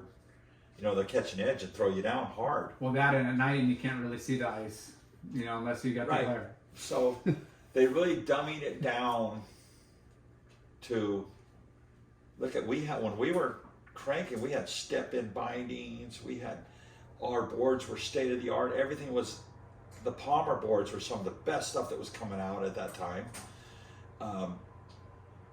And we really went through this dark ages where bindings got worse. Huh. All the step-ins went away. Yeah. we're back to these strap-on crap, crushing our feet all day, every day. Getting numb and toes are Getting frozen. numb. The boots were just junk. They're making them light out of all these materials that you strap them 15 times in your bitings and they're coming apart. We really went through this, I call the dark ages of snowboarding, which was, we're just selling people crap. Yeah. Yeah. People got. And everything started moving overseas. Yeah. And not that there's not Innovation. bad factories overseas and stuff, but they were just turn and burn versus like putting something well made, you know. Yeah, quality. the people in Austria, the big ski comers that were passionate about what they did, we're not using you anymore. You're too expensive. We're going to China or we're going to Dubai and we're getting them made there. Yeah. And then, like we were talking earlier, all of a sudden this brand comes along, Corora, and they have this video log they have going called Yearning for Turning. Yeah. And all of a sudden, all these people are coming into my store going, dude, have you seen these? And I'm like, yeah, I carry them. I import them. I'm the only person in North America that has them. And they don't have any graphics. They're white. They nothing about them, but they freaking rip. But do they rip harder than the other ones? They're selling you fun. Yeah. They're selling you fun that anybody can do at a high level. That's what, and I think that's what's bringing the Stoked back. renaissance of snowboarding back. Yeah. Well, that, and I think they're kind of a few years behind what surf has been going through is, you know, how do you keep people engaged? You know, we grew up with one board in our closet, and if, Yeah. you know, now on the snowboard side, it's like, you know, hey, I gotta have, and we talked about this earlier before the podcast, is like, I'm going out solo or with my bros that are equally as good, if not better, and we're just keep up or later. Yeah. Like there's it, and then you go out and, you know, with the family and the kids, and you're kind of in a slower pace, and you don't want to die and break a wrist every time, so you're on something catchy. And then sometimes it's just fun to take out a fish, Right. you know. And sometimes it's powder, and you got to have your paddle board, or you're gonna hate your day. It's Right. not fun if you don't have the So right we now equipment. have snowboard quivers. So now we have snowboard quivers, Right. which is great for the retailer. It's great for the brands, but those are really only Yeah. So when catering to the really small percent. But I was going to say, it's still a hard concept to sell a customer. Yeah. Oh, you need a quiver. yeah, you're just trying to sell me more stuff. Yes, I am. But Well, what type of surfing do you want to do? Yeah, you what don't need type to of do snowboarding you want performance shortboard, you know, and everything went twin. And again, I think part of that era where they said the dark ages was everything they were producing was for that, like, oh, fun and safe and cool. But everything was on the marketing side was triple X games, Oh, crazy. Like X everybody's games. Extreme. Anybody watching it would say, I'm never going to do it. I'm never gonna go. Like I can never do that. That's terrifying. That's crazy. Why? That's right. That doesn't look fun. That's right. So you know, Totally. the marketing didn't really match up with the product they're trying to sell. Not everybody, but you know, Yeah, full no, disconnect. 100%. 100%. So going back to Bob McKnight saying get out of windsurfing. Well, no, he didn't say that. No, Well, what he said to me was Reinvent yourself. reinvent yourself. yeah, but you And no, I take it now when I look back on it and I say, I think that's what he was talking about. The end of windsurfing was the cool guys had all gotten out of it and moved on. And we were left with the kooky engineers from Boeing. It was not cool anymore. And I totally picture those guys. and they would come in and, We're extreme. and they would want to measure and nitpick and you know, you see them in the water, they can't even, you know, it's like the guy that's nitpicking his fins on a surfboard and you see him, You know and what he it does. can't even get to his knees and he's worried about his fins. The same thing happened there. Winchell had the best name for it. He called them wind wrestlers. And he was like, oh my God, the wind wrestlers are coming in again. And so it was like, okay. How funny is that Winchell guy? was the one that really was pushing me to move forward. But it was so much of my life and it meant so much to me and it built my business Yeah, that it was hard for me to give up. yeah. But one day, this one French guy was in there, and he was nickel diamond me to death. And I finally turned around, looked at him, and went, "Motherfucker, I won't sell you anything. Yeah, get out of my store." Get out of my store. I'm not selling windsurf stuff anymore." And the guy had the nerve to look at me and go, "Well, then how much do you sell it to me now for?" Double. No, you know what I did? I packed it all up and put it up in the rafters in the back building, and it's still sitting there today. I'll show you. I'll show you. And it's still sitting there. Brand new mast, brand new booms, brand new my harnesses, God. brand new sails. You could probably sell it for a lot now. It's retro. Right? Who cares about retro windsurf? Nobody. Yeah, it's gonna go in the That's one of Windsurf those- Museum. Yeah, that's one of those retro that nobody wants. So, snowboarding. When was the downfall for snowboarding? When my best snowboard rep possible got fired from Burton, Janie. You equate that to the demise? For me Okay. and my shop. Janie. Janie. Janie Smith. I can't remember her last name, but she was my Burton rep for years. And what year was this? Because it's probably the timeline of 2000s, when, like early 2000s. 6, 5. Yeah, somewhere around there. And hired one of my old windsurf reps, Laurent.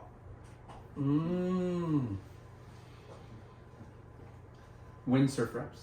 Yeah, he was one of my old windsurf reps. So he came from windsurfing before he Yeah. got into snow. Yeah. And me and him never saw eye to eye on anything. Well, he's had that lucky go luck charm on his side too. Because right now he's in the French baking like. I don't know where he is at all.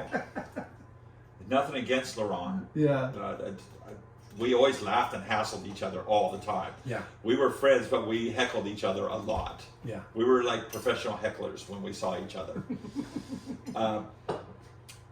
And he just happened to be the rep that they hired. There's nothing against him, but it was just, I had gotten double shipped some red product, and they had a whole nother line called Red. Burton did. And they didn't want to take it back. And I never let it off the truck. I turned the truck around, I never signed for it or nothing. And Still invoiced you. they invoiced me, and it was not through UPS, it was a trucking company. And so then we ended up in a big lawsuit, and come to find out, it was all still sitting at the trucking company Oh my God. because I wouldn't sign for it, and Burton never tried to get it back, and it was sitting at the trucking company. Gnarly. Yeah, Yeah. Burton got to be too. too big for their britches. Yeah. And I would call Jake, I would call Schmitty, I would call the guys that we start from day one together. But there's so many They there, and couldn't they're like, talk to me because the lawyers had it. that's crazy. So that was the downfall for Inflight. But I think what was happening was that was the downfall for everybody. Yeah. I think that was happening, that attitude Times. towards the retailer was happening all throughout the industry. Yeah. And so, They were in panic mode, but they grew Yeah. too big for their britches, and they had, like again, it goes back to pleasing, shareholders. shareholders. Well, and it was okay. Back up just a little bit of everybody's fault. There was this whole little era of what we call gray marketing.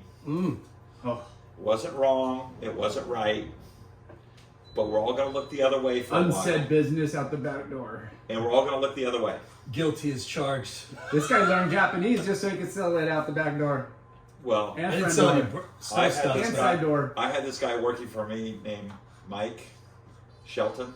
Yeah. Oh, Shelton worked for you before us? Yes, No way. for years. Okay. Sheldon. Since high school. Mike Sheldon. Yes.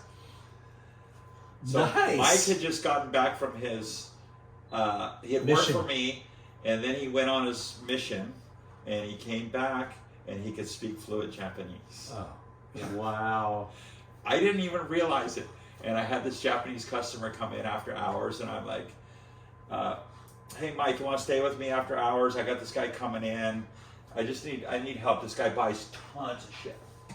Still not realizing Mike speaks Japanese. You just need to back up I because just need to back up to help box me up a bunch of box up stuff. and take it out of inventory. And he's go, all- the guy starts rapping, and he starts saying this, and then Mike looks at me and says, "This is what he said," and he wraps up like, "You understand what he's saying?" Yeah. He goes, "Oh yeah, I know perfect Japanese. Wow. That's why I was out of my mission." Yeah. Well, of course, I'm so into myself, I'm not even listening to what he's telling me before that. And I'm like, That's oh crazy. my Lord. Was that in the beginning of the boom, or is that No, like talking about the middle. Okay. And I'm like, boy, are we going to do some business. Yes. And then the floodgates just opened. So that's why Burton kind of tried to stick it to you because you made. No, they stuck it to me only because they said I wasn't paying a bill. It was a big order, but Double ship red. they had double shipped it. Yeah. And it was a whole truckload, like a semi-truckload full. And it was going out to my Japanese customer. And basically, it just came to me, got unloaded, went right into the semi, and off it went.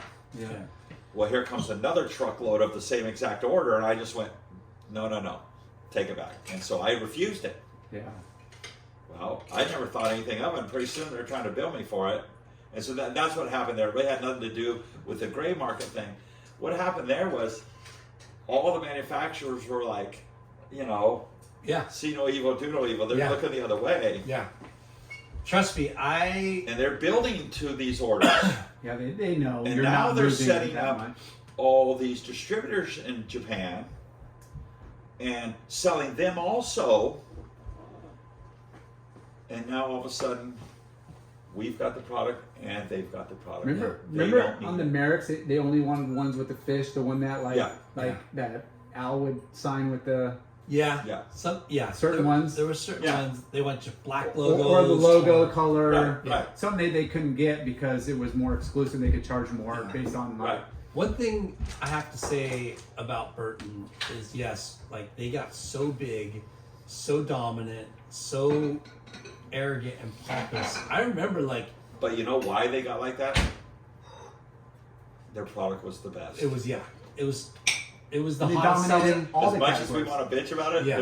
their product, their boots, their bindings, their clothes, Yeah. everything was the best. But going back to their tactics of, Yes. of like leveraging every Yes. single thing that they could Yes, with their yeah. red, with Yes. Anon, Yes. with The analog, shoes, they tried to take over the shoe Travis, business. like right. and the way I remember, retailers telling me, dude, Burton would make you order this much for this, and then if you did e-com, they would make you do this, Yeah. and then you'd have to sign your life away. Yes. Yeah. They wanted to weed out the smaller players and just deal with Yes. people that were, Yes. It was a moving different product. level of. But it was, of- they definitely went after the Nike model because we hear that time Yeah, and time the first again. thing they wanted to do was weed out all the skate shops. Yeah. All the half, no, you got to bring in. Right. We're not just a board or boot binding or boot, even though those are the three main categories: Right, and outerwear and first layer and goggles and gloves Clothing and and I mean, skate shoes and But how many could really bring in that? You'd have to be a superstore to even carry like half their categories. Yeah, we've seen what's happened to most of superstores. yeah, they're gone. They're gone. Yeah. Let us buy what we know. And Isn't it save crazy how our industry, and not just surf skate, but sporting goods. Sporting goods. Yeah. Remember Chicks? Sports Chalet? Sport Chalet? Yeah. Hello? Sport Chalet was massive. How can they go wrong? Yeah.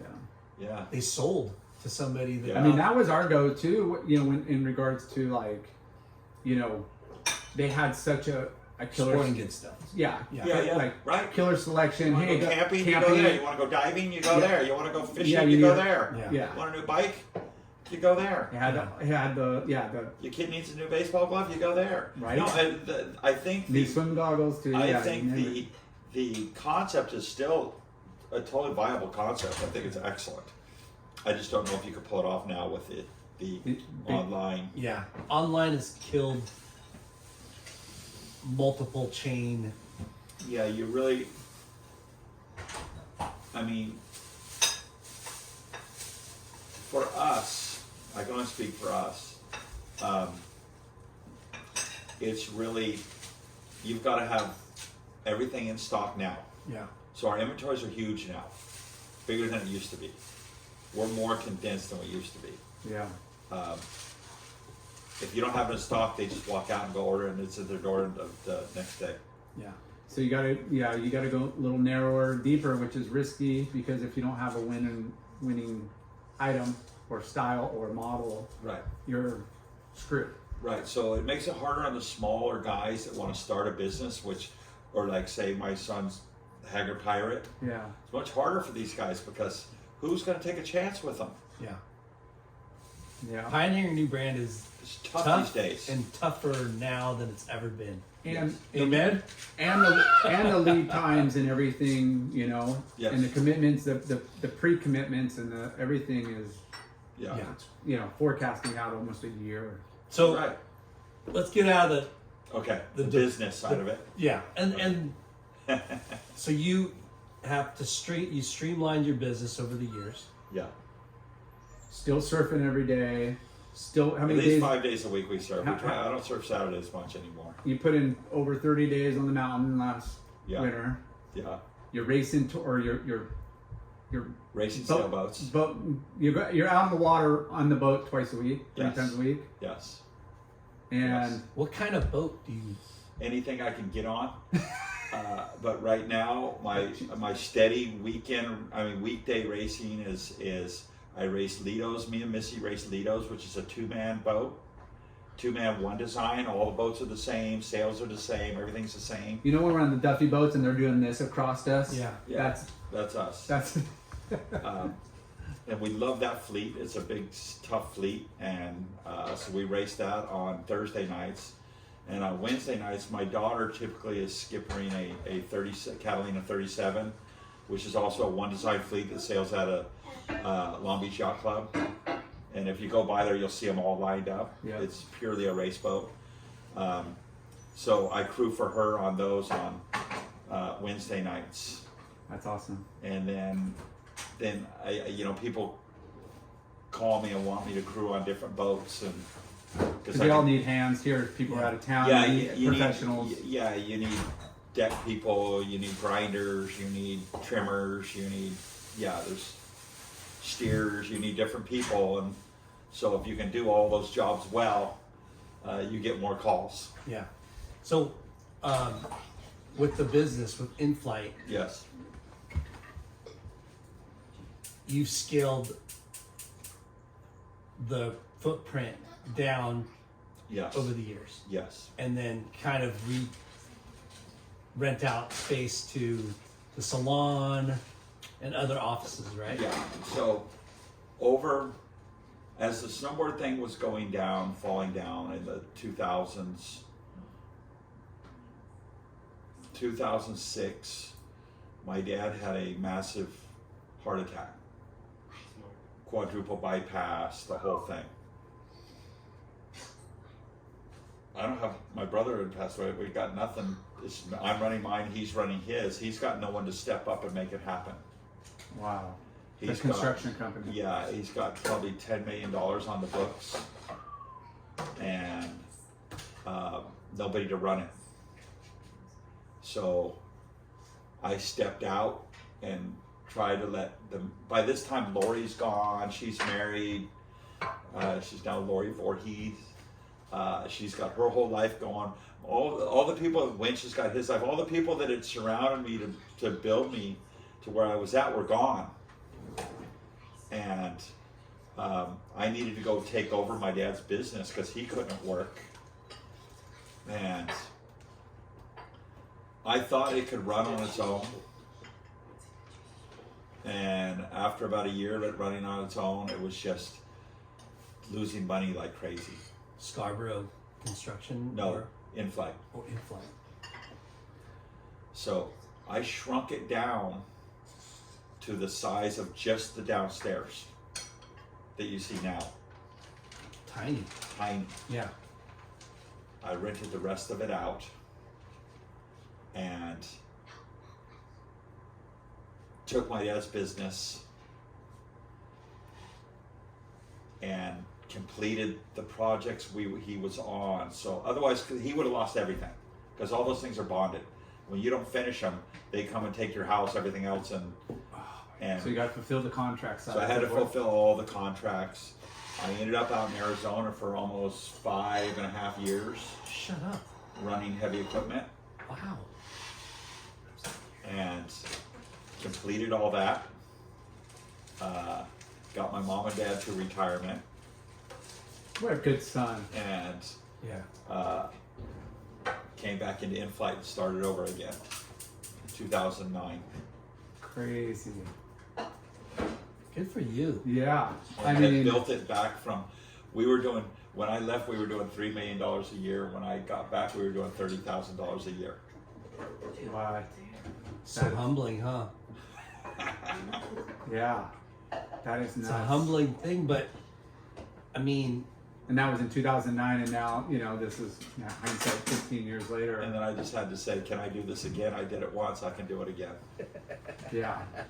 But before- everything you learn in staying true Exactly. to, staying true to, what you know best and what you've always fall back on, and it's sort in the beginning it was Snow. all by the seat of my pants. I was Yeah. just doing what I loved. By the second go around, I did what I loved and what I knew brought us to all the other, which was the surf. yeah. And you're shaping quite a bit. Yeah, so during this period when I came back, I started working with other shapers again, because I'd love to design all the stuff, and started building new templates and designing stuff with a few of the different guys, and I realized I want to do what I want to do. Yeah. So I built a shaping bay upstairs, and I just started building what I want to build, and building it the way I want to build it, not what I want and then their interpretation of it. Yeah. So I went and spent probably 2 months or more with Roger Hines at his factory, and shaped and worked with him every day to re-hone all my skills. Nice. It's beautiful. And yeah, So shaping bay's there. yeah, You got your son out the back. yeah. in the Haggard garage. Pirate. Haggard Pirate. Yeah. And we talked about it a couple weeks ago. You guys are starting to hire reps. Yeah. You hired Ben Artis. He is, yes. Yes. He is, Yeah, yeah. I really don't have anything to do with his business. Yeah. But it's Ben, right? Yeah, Ben, yeah. And he is a Haggard pirate. Yes. Yeah. Jake loves him. Yeah. And they're killing it. Yeah. You know, Florida's they're like growing the pains, perfect. serious growing pains, because all of a sudden now this guy's selling so much product. It's like, oh my God, now I got to buy this much. Yeah. And I got to prepare for this. Is everything he's getting is for next year. When he's been like a buy it, sell it kind of online thing. Yeah. That's It's- awesome. Yeah. It's exciting and it's good. Ship but off it's the old scary, block. right?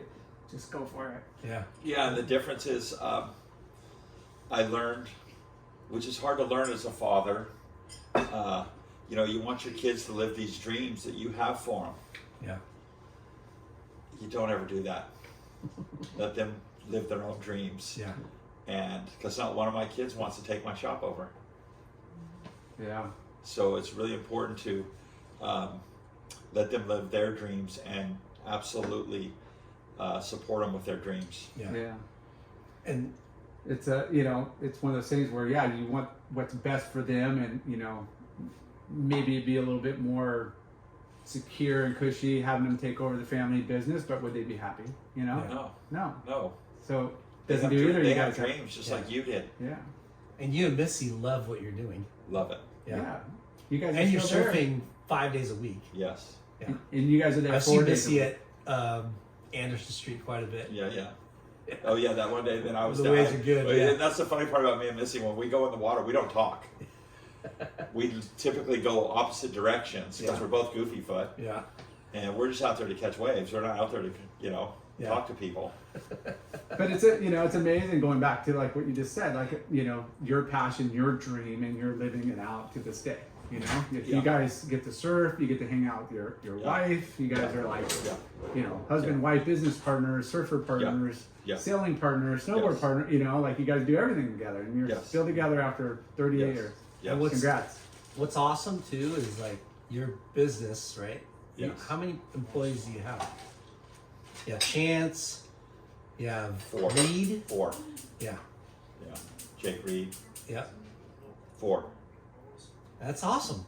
You're still awesome. You know. But some of the employees you had in those early days went on to be like big industry. Yeah. A lot of them. You know, like Yeah. everybody asks, like, how'd you get into the industry? And I'm like, well, I surf. That's everything I know. But we worked in the surf shop from, Yeah. you know, Yeah. as early as I can remember, and just making connections and learning the Exactly. industry and the business. And Exactly. And you sponsor surfers. Yes. Yeah. Yeah. you do Grom Fest still or Drum Search? Drum Search. Yes, I Yeah. do. We love that. That's one of our favorite Your little things to do. summer series program. Yeah. That's Yeah, right. we do them in the winter too. We do them whenever we feel like it. It's Yeah. kind of just like it's a fun thing. It's free. We don't charge anything. It's just a chance for all the kids to get together and surf against each other for fun. Yeah. And You they got have a lot of fun. Yeah. And it's 15 and under, right? And it's amazing. Most of the kids, we get kids 5, 6 years old That's surfing awesome. in it. Yeah, my grandma over there's eyebrows on. You're 8, huh, bro? We're going to Blackies tomorrow. Too or old what? for that now, bro. Yeah. Well, what's funny is a lot of times, I mean, they just want to surf with their friends, so they're just in the shore break catching waves and putting on a jersey, and we don't take it that serious. We just have a lot of fun with it. Yeah, just a good beach day, and We all give eat out some, donuts. give out and some stuff. it's And the one time I get to eat donuts is at the freaking Grom Search. yeah, my weakness. I actually ate a donut. I haven't eaten a donut in years, and I ate a donut At the contest at the contest. because I They're brought so good. donuts. They're so How do you good. have a surf contest without donuts, Yeah. right? Yeah. I'm gonna get some tomorrow for the Groms, huh? Yeah. So, Yeah. Yeah, this has been anything you want to promote or talk about? We're at 3 hours and 22 minutes, Wow. bro. Yeah, Yeah. this has been a long one. This been has been rad. a long, great Yeah. conversation. Yeah. No, dude, I really appreciate you guys wrestling me into doing this. I Yeah. know you had to basically wrestle me in We here. did. Yeah. We did. But you know, I've never done We anything got what like we this asked before. for. and We got you know, we're big fans, and we know what you've done over the last 40 years, and you know, we want to share that. And Yeah. Yeah, you know, it's an American dream, and at the end of the day, it's, you know, we're here to do what we want to do, and it's, Yeah. you know, That's it's right. live life to the fullest. And you know, I think do your I still passions, think any kid can still do what we've done. get in the water. It's just finding the passion that's theirs and doing it. Yeah, Having the work ethic to do it. Yeah. grinding it out. Right, that's the number one thing. Everyone says, well, your dad must have given you this, your dad must have given you that. The only thing my dad gave me was work ethics. Yeah. That's it. Yeah, and And opportunity. you know, just when you're young, go for it. You Go know, for it. nothing to Yeah. lose. Go for it. Love it. Yeah, no, this has been great. Have a great time. Go down Thank you. memory lanes, huh? Yeah, thank you so much. I wanted to really make sure and let everyone know this isn't me. This was the group of people that For Yeah. sure. I hope I've brought their names and stuff into it. You know what? We'll Yeah. get Missy on next, and we'll get her side of the story. Yeah. Yeah, exactly. Tom will be stoked that we mentioned him multiple No, times. we're cutting those parts Lori out. Bassett too. Cut Lori those out. Voorhees. Well, those were just huge people in my life Yeah. that made it happen. Yeah. And Demos. I just that they're like I said, I had the ideas and I had the passion to do the technical side of it. Yeah. And they help you. They were the execute ones that made it. They executed it. it. Yeah. Yeah. Well, Yeah. you know, just in any successful business, you need a team, and you know, you've been, you know, fortunate enough to, you know, have a great team. And Bob around and you. Danny in the early years were huge So for crazy. me. Willie, all these people were huge for me. Yeah. Yes. They were all big, giant supporters. I can't wait to see Laurent tell him, like, hey, The Rock. windsurfer, windsurfer. Dude, we used to have some of the greatest arguments of who was better than Uh-huh. who. And every time we ever got together, it was who's better than who, right? That's so Well, epic. we're supposed to get him on, and you were here first. Great Yeah. guy. So Great you're guy. gonna have that forever. Yeah. We got to Awesome. shamelessly plug a couple of sponsors real quick. Earth Earth Pack Pack for all your packaging needs. Yep. I saw Bonsai Bowl card somewhere. There it is. Yep. Bonsai Bowl. You got a couple of gift Glasses cards off in there. Yep. We got you a nice. We got Late Night with Chalky. There you Yeah. go. We got you a nice hat. Thank you so much. Caballero Pools and Spas. Spas. If anybody's looking to do an upgrade in their backyard. Loose towels. Loose towels for your changing ponchos and beach towel needs. Really? Yeah. What else? Have I ever seen those? Yeah. Loose towels? Yeah. I've Have you shown them to us? Yeah. Well, we're gonna have to cut that Yeah, part out.